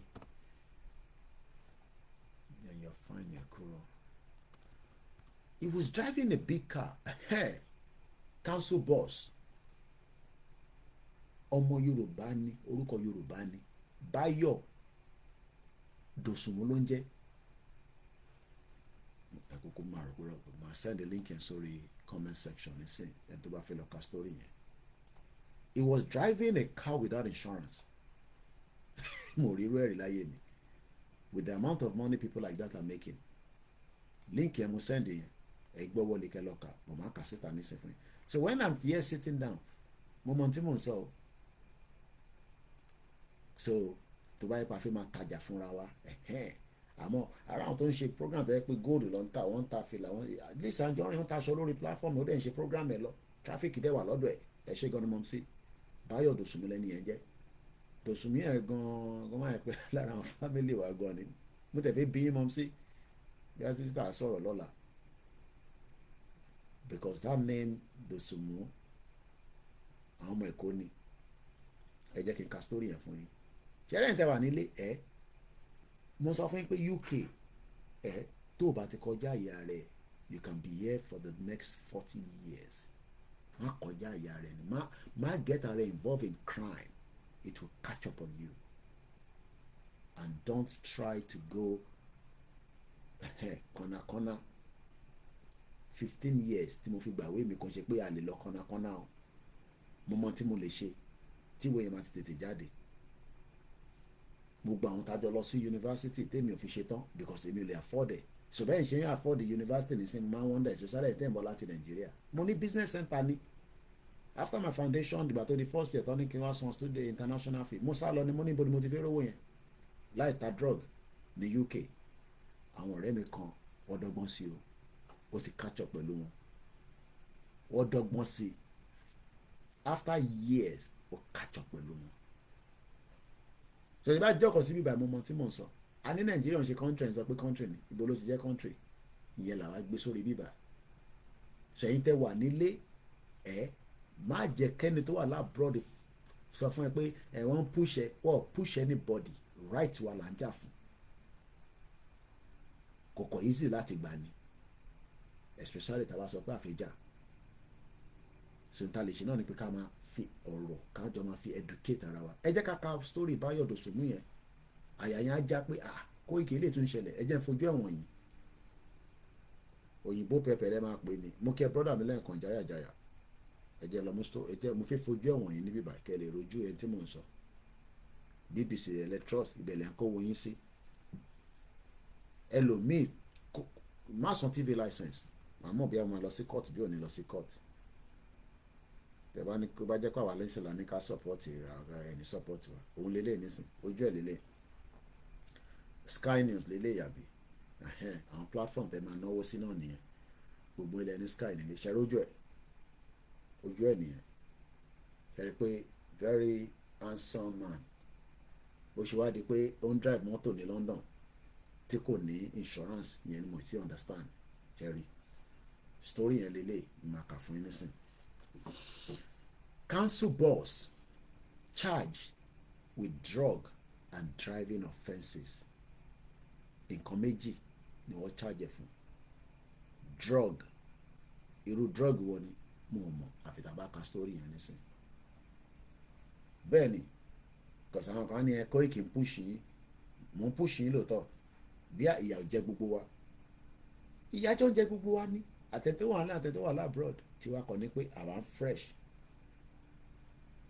àárín kan jẹ kí ni mo jẹ sùn kí n tó lọ sùn nírọ̀lẹ́ àná bírẹ́dà tó mi ọbẹ̀ ẹja kékeré gan mo fi sí mo dẹ̀ mú mi lé lórí tí wọn náà bá rí jẹ ní Nàìjíríà bẹ́ẹ̀ ẹ́ tó kọ̀ lè jẹ bírẹ́dà tó mi ọbẹ̀ tó dẹ̀ mú mi lé lórí kò bá jẹ pure water ni that's okay ṣíkẹ́ni bó ṣe gbogbo èèyàn ló lè jẹ́ ṣe jẹ́ ká sáré ka story kí n tó wá play Jonathan Pie mo á play fún yín kẹgbọ́n kan tó sọ ẹ bá wa sọ fún Tinubu ọ̀rọ̀ Nàìjíríà tó ń lọ lọ́wọ́lọ́wọ́ ẹ̀ ó ti ń sùn oorun yẹn ti pọ̀ jù ẹ bá wa tají ẹ̀yin tẹ́ mọ̀ ẹ súnmọ́ kẹ tápẹ̀ pé bàbá ẹ ti ń sùn ẹ má kí wàhálà dé ká tó lọ. And now tell me he needs second term to break Nigeria. He doesn't need second term. He can do it right now. It has been done before. I told you that. Màdé lọ mú story yẹn tí bá lè push ẹ̀ jáde lálẹ́ mọ́ program tá à ń ṣe 1 hour 31 minutes láti ṣe so far mo ò jùlọ anyway voting mi màá lọ vote before 10 p.m. lágbára Ọlọ́run but 7 o'clock láàárọ̀ nìkẹ́ lọ tẹ̀ka labour làwọn á tẹ̀ka fún nínú ilé tiwa ohun tó bá wọn ló lè tẹ̀ fún but labour lèmi ń tẹ̀ fún torí conservative a gbọ́dọ̀ lé wọn lọ kí ni mo sọ conservative a gbọ́dọ̀ lé wọn lọ 14 years àti wàá náà wọ́n ti strangle gbogbo wa báyìí wàá gbọ́n ti Jonathan Pie tó sọ nípa wọn ó gba tèmi gbọ́ àbí ẹ ṣe tó bá róyìnbó wàá gba tòyìnbó gbọ́ ẹ wàá gbọ́ nísìnyí bọ́. London Council boss ojú ẹ̀ lélẹ̀ ẹ̀ ń tà ń sọ̀rọ̀ ẹ̀ nísìnyí arákùnrin òun là ń sọ̀rọ̀ wọn public figure ni ó ti wà nù news káàkiri gbogbo everywhere. London Council boss has been charged with a number of driving and drug offences. Bayo Dosunmu ẹgbọ́ position ẹ̀ Chief Executive of Missouri Masalo Chief Executive of Lambeth Council o rò pé easy kan tó fi hàn jẹ́ Chief Executive ni kí ló ń fi drug ṣe kí ló ń drive offensive fún ẹ̀gbọ́n nísìn mo sọ fún ẹ pé UK kò ń ṣe Nàìjíríà ni lawless country tó lófin kò sófin kankan tó ń ṣiṣẹ́ máa wá parọ́ fún mi pé òfin kan wà tó ń support anybody kò support is not supporting anybody. The only thing that can support is for us to have our own independent country and set up a system where everybody will be accountable for whatever they've done. Is a chief executive tó wojú ẹ̀ dáadáa torí pé handsome man ni táwọn obìnrin bá lélẹ̀ nísìn wọ́n gbọ́dọ̀ lè mú. Is a very handsome man. Ẹ má bínú ẹ̀ tẹ́wà lórí ọmọdé ẹ̀yìn rẹ̀ dáadáa but I'll post his picture with the story again on the Facebook so that can know. And I'll do the same thing lórí community space wa lórí YouTube. Is a chief do you know let's find out okay we she cost of one anyway how much they're earning. It's not a small money. Àwọn eléyìí ò ẹni per hour àwa là ń gbà per hour àwa oníṣẹ́ mania jobs káṣá àti rí nǹkan kan ṣe £11.40 £11.40 àwọn eléyìí ti kọjá stage yẹn. That's why we said that there are many Yoruba people that are doing very well. Bí àwọn ti gbọ́ nípa Yoruba nation rí I don't know bí a ti sọ fún wọn tẹ́lẹ̀ ni. Let's find out what he has done. Bayo Dosunmu, the chief executive of Lambeth Council, was arrested in Westminster area on Sunday after allegedly failing to stop at the scene of an accident. How many of you let it commit a crime kékèké ní Nigeria? You just drive off. Ẹlòmíì ti fi mọ́tò pààyàn. Ẹ drive off. Hit and run ló máa ń pè yẹn. Hey, ó ti pa o. Ta ló pa? Mọ́tò yẹn ti sá lọ. Irú ẹ̀ wá báyìí mo máa ń wò pé what is the CCTV so that we can CCTV wo. Ṣé nínú darkness? He failed to stop at an accident scene because ó mọ consequence. But kò lè sá lọ. Because kò ń ṣe Africa ló wà. He lives in UK where there's camera everywhere. Èmi gan tí mò ń jáde lójoojúmọ́ gan mò ń record mò ń camera and it's a public space. Nigeria, why are you cameraing us? Don't camera me, weary. In UK, you have the right. It's a public space. Inú ilé ẹnìkan ló lè fa curtain so that yẹn kan ní camera ẹ̀. Tó bá ti wà níta, má camera ẹ̀. Má camera ẹ̀. Sọ pé kí má camera ẹ̀ kó gbé mi lọ sí court. Bomb bastard. Báyọ̀ Dòsùnmú, Chief Executive of Lambeth Council, Lambeth, was arrested in Westminster area on Sunday after allegedly failing to stop at the scene of an accident. He was also charged with possession of a Class A controlled drug, driving over the alcohol limit, and driving without insurance. Ṣẹ̀rí gbogbo ẹ̀sùn tó kọ́ sí ẹsẹ̀. How many of you let him mọtí yó ní Nàìjíríà? Mo ṣe wà in control. Àwa bá mu Guinness mẹ́fà ṣe wà wèrè. How can you drink 6 Guinness bottle and you say you are still in control? You are not in control. And these, Mr. Larry Ayinde, Báyọ̀ Dòsùnmú has been Lambeth Council on £190,000 per year. Next week, he was expected to perform the duty of a returning officer for 4 constituency. £190,000 lọ́nùgbà. He is only 46 years old. Kò nídìí láti ṣe yahoo. Kò nídìí láti lọ forí èèyàn ṣẹṣó. Ìwọ fẹ́ forí èèyàn ṣẹṣó láti gun Range Rover. No, you don't need that. You need a working system. You need a... Do you know that this is what you, as a councillor, chief executive, you should be earning equivalent in Nigeria if you ever have a country called Nigeria. 191 local governments in Nigeria, they are as useless tissue paper no toilet me or better than council. And don't even come and tell me Lagos State has a council that is working. Mr. Bello Ismaila, good morning. Aago méjì ló ṣẹ̀fẹ̀ ìlú tó ń bá ń kàn yẹn lọ sùn ohun tí kàn wá àṣẹwọnú ètò ni. Do you understand what I'm saying? Apart from pé máa yí ìṣe tó ṣe 46 years old, almost 46 years old, ó earn £190,000. Mo kí ẹ dáadáa sísítà mi, Yorùbá wọn dùn lẹ́nu tó. Máa ń sáré fi lọ́wọ́ program wọn Àṣàkẹ́ TV show. Ẹ lọ bá wa fọwọ́ kún wọn. Àwọn ọmọ bó ṣe ń ṣàwọn tó máa sọ àwọn èdè kan tó yẹ pé orí àmà wú ọ̀dọ̀ tí wọ́n láti ń kọ́ Yorùbá. À ń sọ̀rọ̀ nípa arákùnrin kan ní mo mọ̀ bàbí ẹ̀ṣẹ̀ wọlé níyà mi tí mo mọ̀ kó yẹ kẹ́ sùn torí time zone yàtọ̀. Ṣé rí bàbá tẹ̀ ń rí sà mà ìyá mi Àṣàkẹ́ TV show. Arákùnrin tẹ̀ ń rí Báyọ̀ Dòsùnmú ló ń pè council executive ni. Wọ́n ní níbi tó ti fi mọ́tò tó fi commit crime kan kò wá dúró, ọlọ́pàá ti arrest ẹ̀.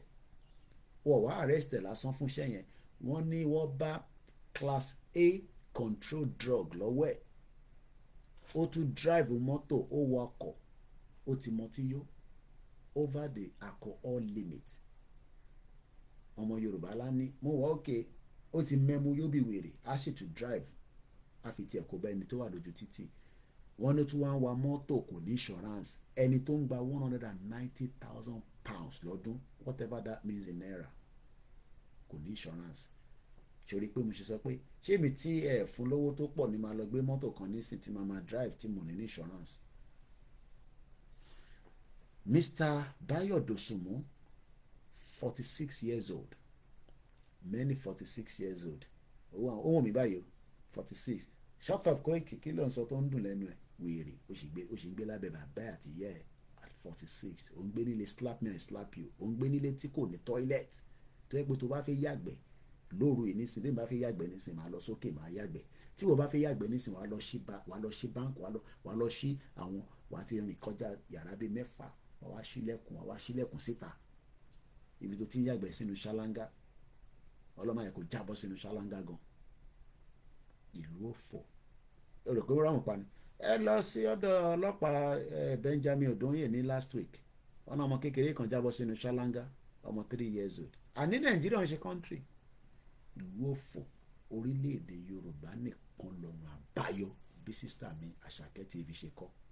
Orílẹ̀-èdè ẹ̀kọ́ ìkè alẹ́ amẹ́ndẹ̀ ọlọ́run jẹ́ kárí good leader. Ọlọ́run ní fún yín ní good leader, bad leader ló máa fún wa torí pé olórí burúkú ni wọ́n, mùjẹ̀mùjẹ̀ ni wọ́n.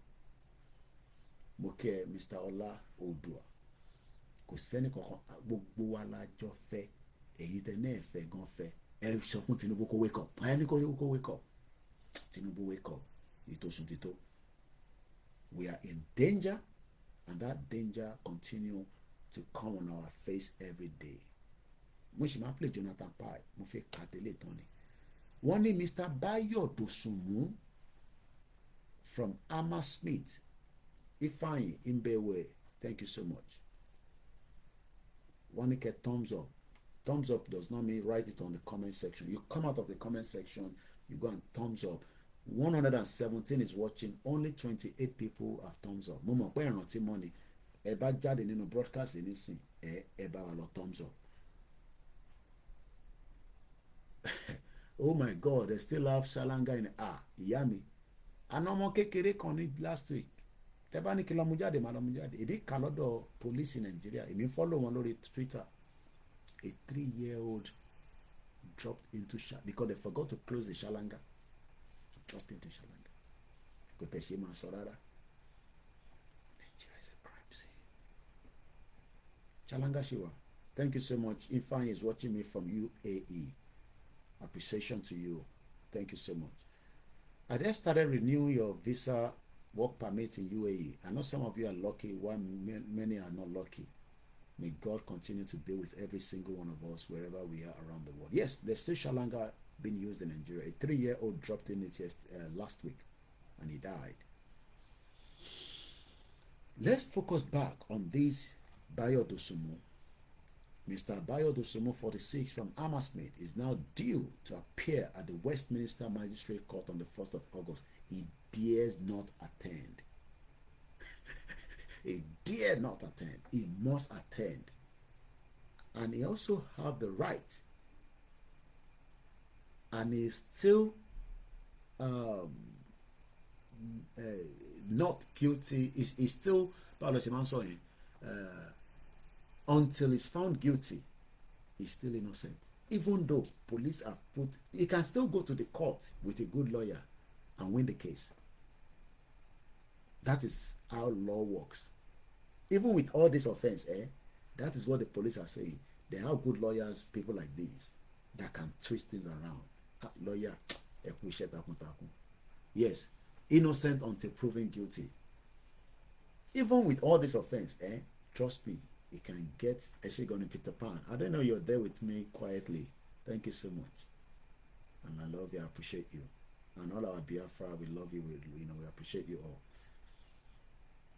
Many innocent people are in Kirikiri right now. They've abandoned them. They've even forgotten about them. Nobody condones a crime. But like I said, right now he has been charged. He will be appearing at the Westminster Magistrate Court. And if I have the time, backup team, Eba me not today, I might attend that court, because that's the same court that the Zani was brought to. I will go there. it would appear at the court. And we don't know what will be the end until there. According to the council spokesperson, says an interim leadership arrangement has been put in place. They are out to take him off his role because, I mean, he has been alleged with drug class A, controlled, no insurance, driving over the speed limit. I mean, over alcohol. He has also been charged with possession of class A controlled drug, driving over the alcohol limit, and driving without insurance. 3 different crimes. Do you know that if this was Nigeria,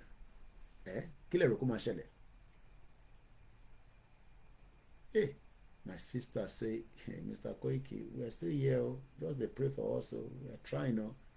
We just the eye for the police. We are suffering people. One, as at yesterday, the exchange rate of £190,000 is equivalent to 360 million naira. That is what Mr. Bayo Dosunmu is earning at 46 years old. That is what you should be earning as one of the chief executive of the local government in Nigeria. That is what you should be earning at 46 years old. But you are still at 46 licking the ass of the politicians, because to you, they are babalaye. Many of you have not thumbs up on the program. It's very, very, how do I want to put it? It's not fair. We're here talking something serious. We haven't asked you to give us money. Just thumbs up. It just helped the program. It's not like we're earning money from YouTube. Just help us to thumbs up. We appreciate it. Thank you so much. Especially my Koikimedia monetization was removed for over a year now. I'm not even worried about it. He hasn't stopped my program running on it. I do short videos. I do long videos. Mr. Clement, he will blame his village people. You be a bad man. Somebody is earning 3 on. Mr. Larry Ayinde, thank you so much for helping me behind the scene. As at yesterday, £190,000 a year job of Mr. Bayo Dosunmu is equivalent to 360.647.01 million naira at 46 years old. Well, not on the Instagram. It has to be on the YouTube. So if you have a YouTube account, you can quickly go and thumbs up and then come back on the Instagram. And you can do the same thing on Facebook as well. Just come on the YouTube. It helps the program that we are doing. So you can see that if Mr. Bayo Dosunmu was in Nigeria, what do you think would happen? Will there ever be justice? Can anybody stop him for drink driving? Somebody that is earning 360 million. How much are the police earning? He will just say take 1 million, and the police. Thank you, sir. We've seen the police officer. Don't blame them. They are not getting paid properly. You can go on the YouTube and thumbs up and go back to whatever you feel comfortable to watch. So all these are most of the reason why we're saying, and this will just take me. So the council has already arranged another interim leadership. They added, we are unable to make any further comment due to the ongoing police investigation. This is a powerful young man doing very well. Thumbs up does not mean type it on the comment section. You go out and thumbs up because sometimes people say thumbs up. Oh, you're getting thumbs up. No, you come out of the program on the comment section. You will find it there. You thumbs up. So let's move swiftly. We are still in the program and we are pleading. I know it's not something that most of you want. We are pleading with President TINUBU to look into the current state of things and ask himself whether Nigeria is still holding at the center. Now, let's listen to Jonathan Ross. Why am I saying Jonathan Ross? Jonathan Pye. And listen to how this man spoke about the conservative government. And I'm not here selling Labour or conservative. We all have right to whatever we believe in. But let's listen to Jonathan Ross. And I hope this is the one I'm looking for. Once again, shout out to many of you that continue to support us. I want to be sure that that's the one I'm looking for. 5 minutes. This 4 minutes 51 seconds. The Conservative. Okay, I think it's this one. Let's listen to this man. Congrats on registering for this very special It's a bit limited time late. training. It's 2 o'clock already in T-Wave London. Masterclass hosted as we look back at the last 14 years. Nisuru. What I want you to pick from this man is just take note of everything he's saying. You don't have to buy into it, but imagine that it is Koikimedia, Lonsoroba, even though we will not all speak the same way. So let's listen to him. I try not to make the voice too much because my neighbor and the family in the house. But I hope you can hear it. If you can hear it, please help me put it yes in the comment section. Conservative rule.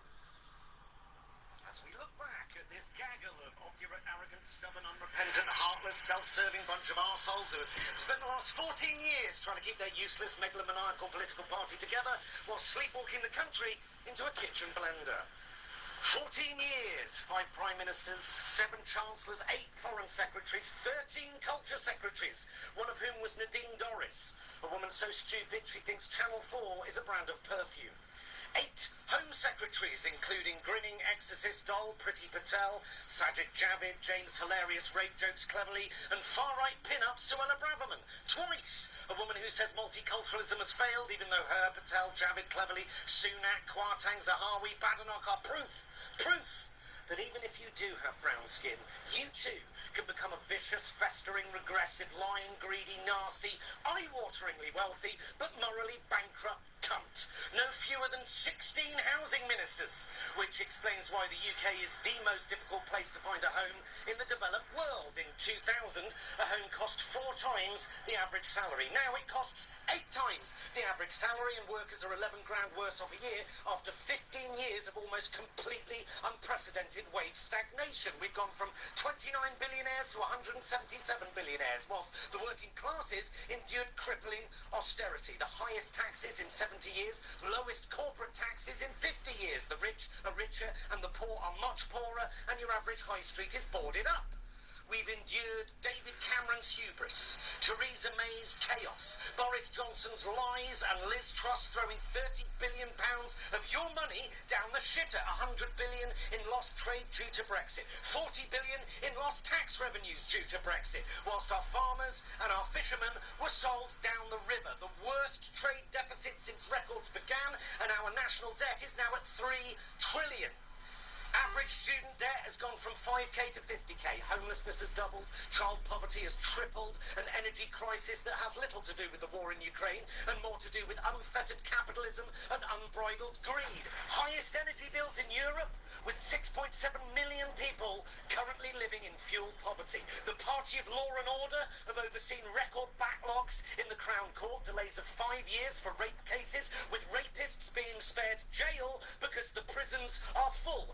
Chronic shortages of judges on top of a narrative that says they're all enemies of the people. They sold off 600 police stations. They cut police numbers by 21,000, then increased police numbers by 20,000, which is not an increase in police numbers, no matter how many times they tell you it is.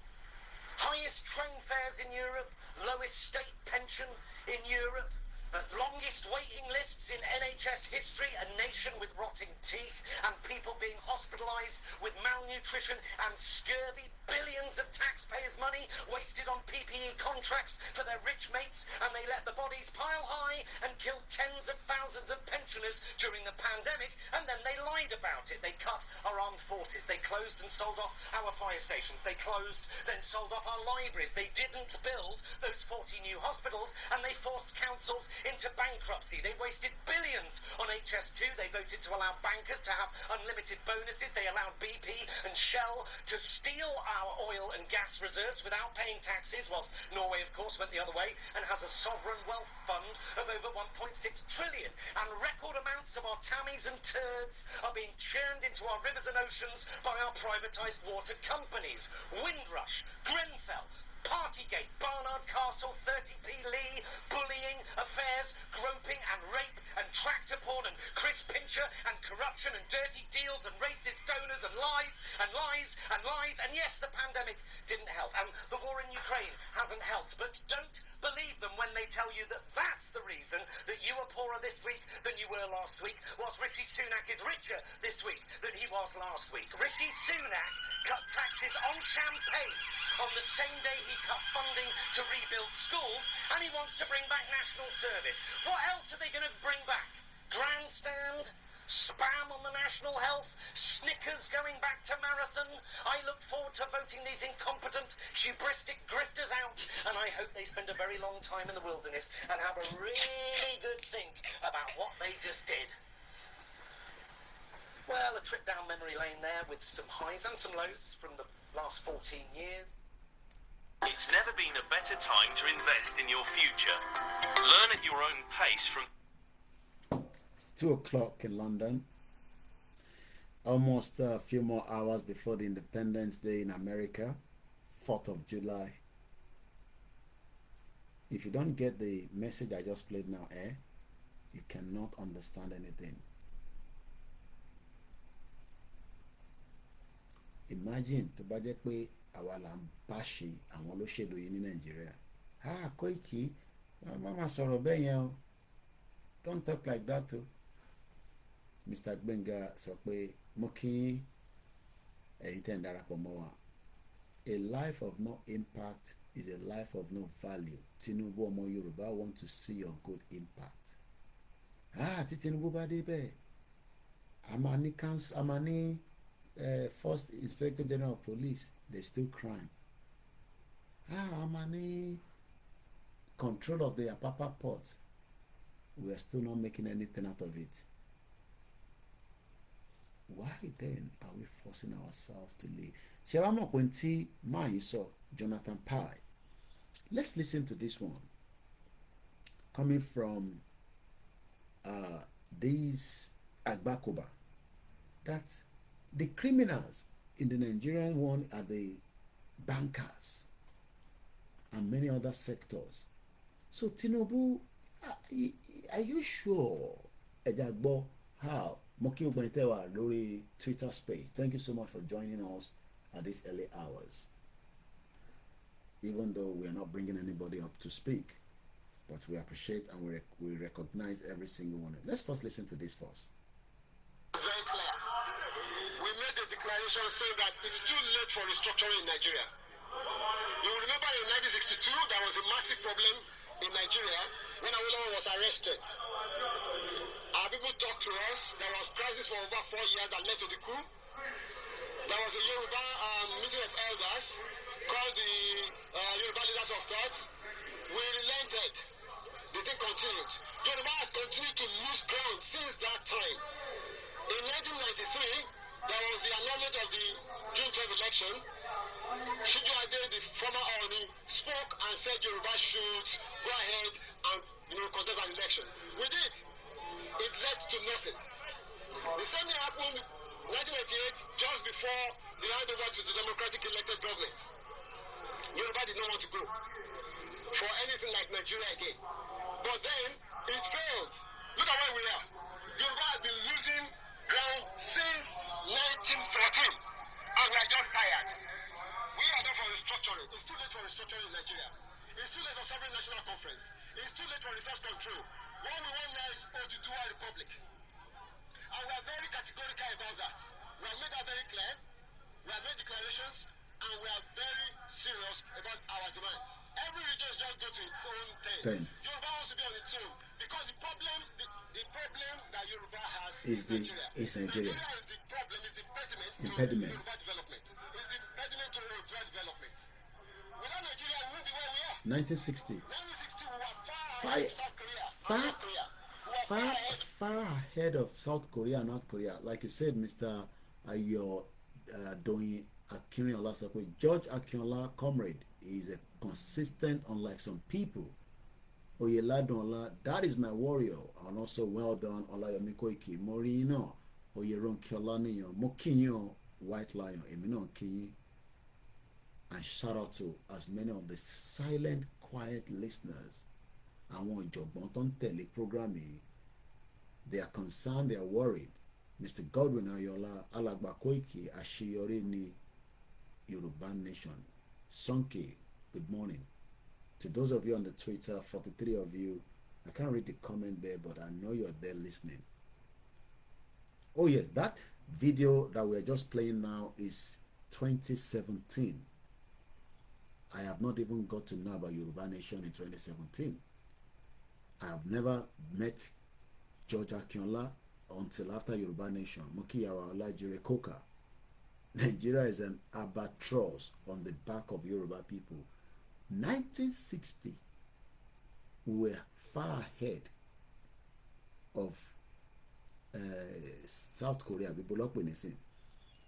Those countries have left us while we are still here struggling. So let's complete the final part of that video. Then I will play Agbakoba. China even. We had television before France. We had radio before South Africa. Now look at where we are today. I think it's a shame that even any Yoruba man can be talking about restructuring at this point in time. What are we restructuring? This country that is already shot to pieces? I don't think that's what we want. But they are always talking about giving Nigeria a chance. The patience of Yoruba with Nigeria has come to an end. That word, giving Nigeria a chance, is very common with Yoruba people. Let's give it a chance. Ọlọ́run máa ṣe, Koiki ẹ̀ ṣe sùúrù díẹ̀. Ọlọ́run máa ṣe, Tinubu ti wà níbẹ̀. That is what we are saying to Tinubu. You are there now.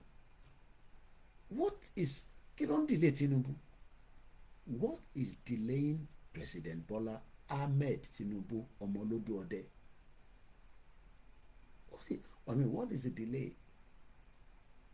How much time does he need before he can pull down the structure? Then I want to ask a question. I was having this discussion with somebody, I think it was with my sister, the one I told you in America. And I want to throw it out in the public domain. Does President Tinubu has the power to pull down the Constitution of Nigeria? I need to know the answer. Please, Ebami, Lori live show Pelumi, because I know we have, very, very intellectual people here. I was going to ask Barrister Pelumi, which I'm still going to anyway, but now that I'm live, let me rephrase it again. Does President Bola Tinubu, the Commander-in-Chief of the Armed Forces, the federal government of Nigeria, the current president of the Federal Republic of Nigeria, does he have the whole power to pull down the 1999 Constitution as amended? Ǹjẹ́ Tinubu, president in Nigeria, ǹjẹ́ ó ní power yẹn láti pull down Constitution Nigeria? If you don't know, you don't have to answer. If you know, I don't know, if you're not too sure, don't even comment. If you're sure, but I'm still going to ask Barrister Pelumi tomorrow. I was going to ask him, but I've been busy since I got back home yesterday. And now we're going to talk about the American independence.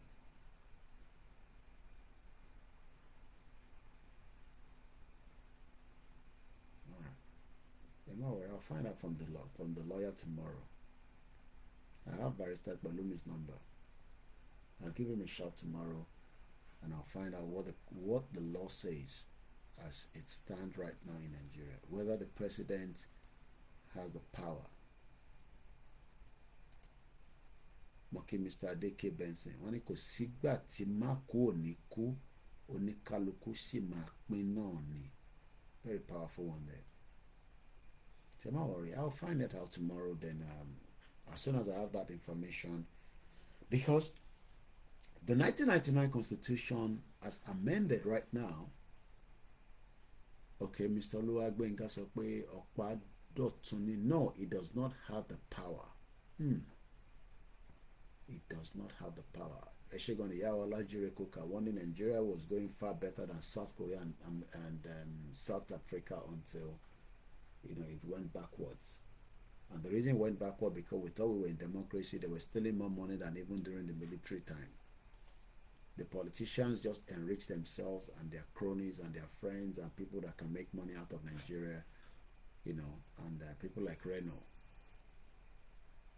And they come online and they tell you, oh, let us work and fix Nigeria. All right, that's fine. Since, you know, we don't have an answer to that, let's now listen to Agbakoba. Agbakoba, okay, Safety Domain says President Tinubu does not have the power to single-handedly pull the Constitution down. He's under the Constitution himself. Okay. Thanks so much for enlightening us. This is a platform that you get educated. And don't assume everything I know as well. We can go and do research about things and come back and tell you. Because the reason why we're saying that is that because people might be asking, okay, let's put this out again. How do many Nigerians expect Tinubu to bring that hope of a better country to them during the period that he is the president? Then what happened after he has left the presidency? Clemency is no. It has to be legislatively passed into the law to change it. So that means we expect our National Assembly to do those changes. So somebody must say, hi, I want that constitution to be brought down. And then they will talk about it or what. And this National Assembly, they are not interested in changing the 1999 constitution as amended. And that means we are not going to get anything out of Tinubu for those that are also expecting a lot from him. So what is the end game of Nigeria? And we don't want war. We want peace. Are we sure we can ever get peace? I'll share the link of the video we just watched right now in case you want to listen to it at your own. The guy's name is Jonathan Pai. So the link is already shared. Should you want to, maybe later on, he has a lot of videos that he does, but Bushy Soronye, that is the way he does his own video. Everybody has their own style. Mine is different from his own.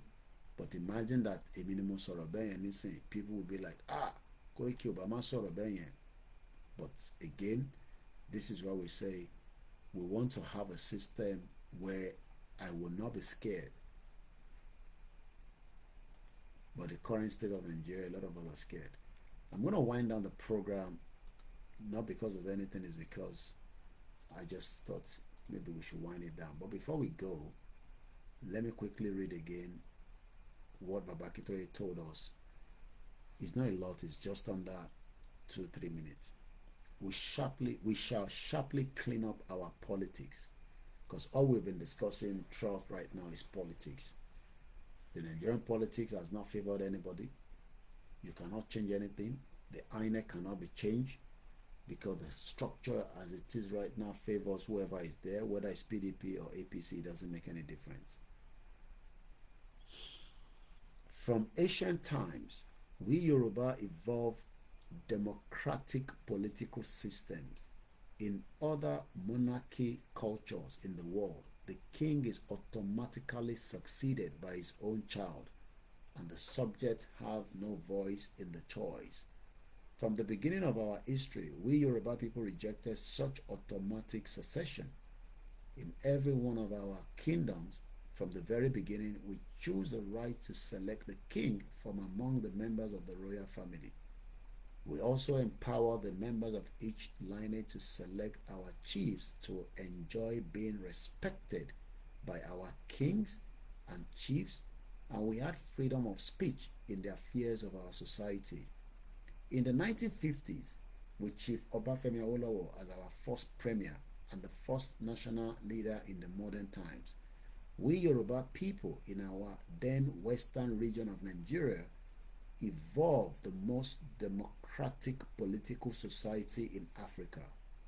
The government most responsive and most dedicated to the needs, the desires, and the expectations of the people. The leadership conscientiously respectful of our voices and our vote. The government and the leadership must capable of competing with the best developed countries of the world. Under the late Chief Obafemi Awolowo's successor, the high quality of leadership, politics, and governance continued for some time. In short, we had established our modern political tradition based on our ancient political culture. But in 1962, because most of the rest of Nigeria were hostile about our foremost position in progress and development in Nigeria, they combined to use the power of the federal government to push our western region down by suspending our region's constitution and elected government, imposing a hand-picked sole administrator on our region, and introducing the culture of election rigging to our region. The orderliness and the progress of our region disappeared immediately.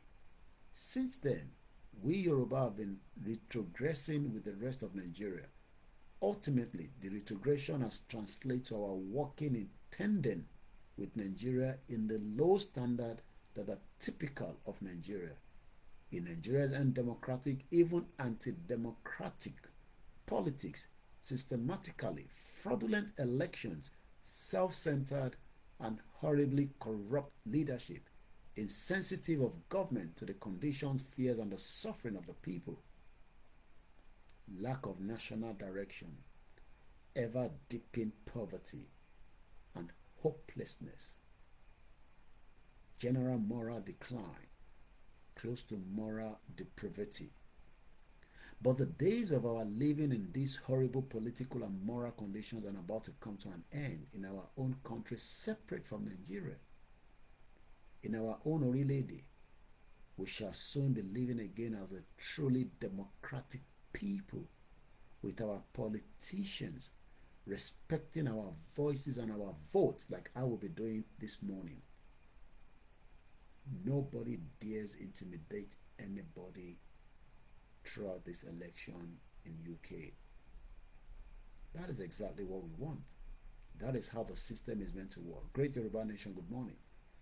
But unfortunately, the Nigerians in UK that will be going out tomorrow to vote are telling you to pray for Nigeria, where your votes will be intimidated, burnt ballot boxes, killed, smashed, even in front of the international community, because they care less.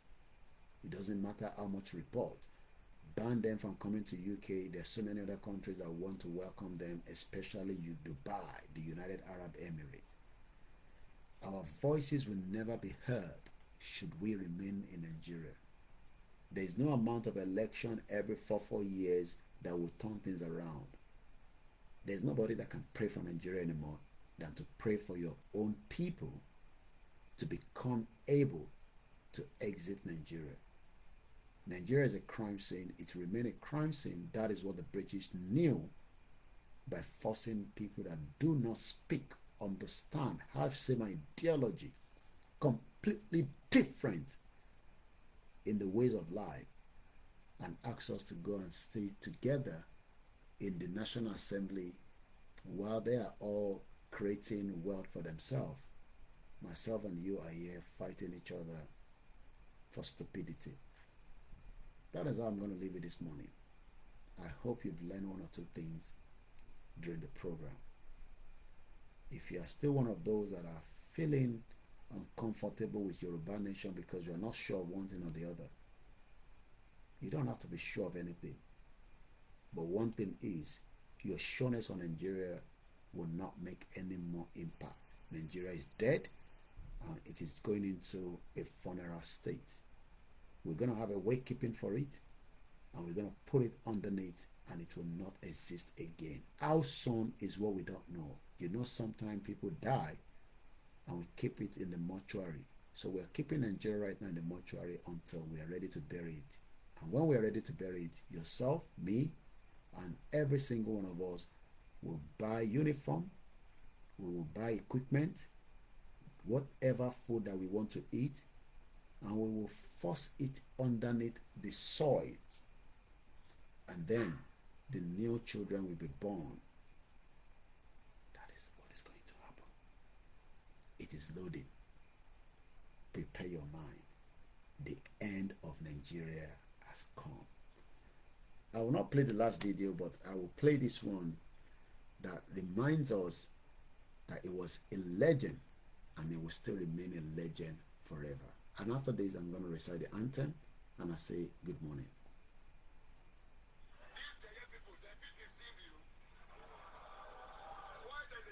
People like this now. One day you must ask them, oh, you don't go ask them. You must ask. When the time is ready, we go ask. Everybody say yeah, yeah. Iṣẹ́ wa fúnlẹ̀ wa, forílẹ̀ ibi wa, ká gbéga, ká gbéga, ká gbéga fálérí. Ìgbàgbọ́ wa ni pé dátì bẹ̀rù làbọ̀ mọ́. Ká ṣiṣẹ́, ká ṣiṣẹ́, ká ṣiṣẹ́, ká jọlá. Ìṣọ̀kan àtòmìnira ní kẹ́jẹ́ ká máa lépa. Tẹ̀síwájú fọ̀pọ̀ ire àtòhun tó dára. Ọmọ Oòduà dìde, bọ́ sípò ẹ̀tọ́ rẹ. Ìwọ ni ìmọ́lẹ̀ ògo adúláwọ̀. May God bless the Yoruba land. May God bless all our leaders, all our mothers, and everyone that have lost their life for the last 110 years since the creation of Nigeria as indigenous people. May their soul rest in peace. But if their death was not natural, it was got to do with the creation of Nigeria, their soul will kill every single person that is still alive that still wants to hold the rest of us from becoming who we truly are. Good morning. Bye for now. My name is OLAYOMI KOIKI. I'll be talking more about the American independence tomorrow. Okay? 4th of July.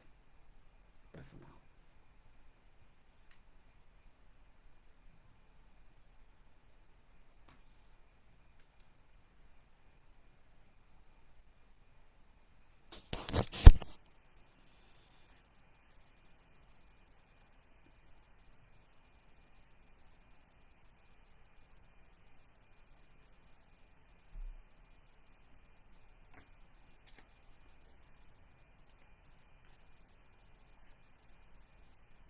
Thank you, Alan Conde. Just spotted your comment right now. Nigeria is a monster Britain created to drink our blood every day and put their criminals called politicians to kill us. We, the Yoruba, are going to win last. Thank you so much. And thank you, Udus Olawale. Mori voicing, Tefisile Amasoro Lola Lori program. Thank you so much. And thank you, every one of you. And good morning. Bye for now.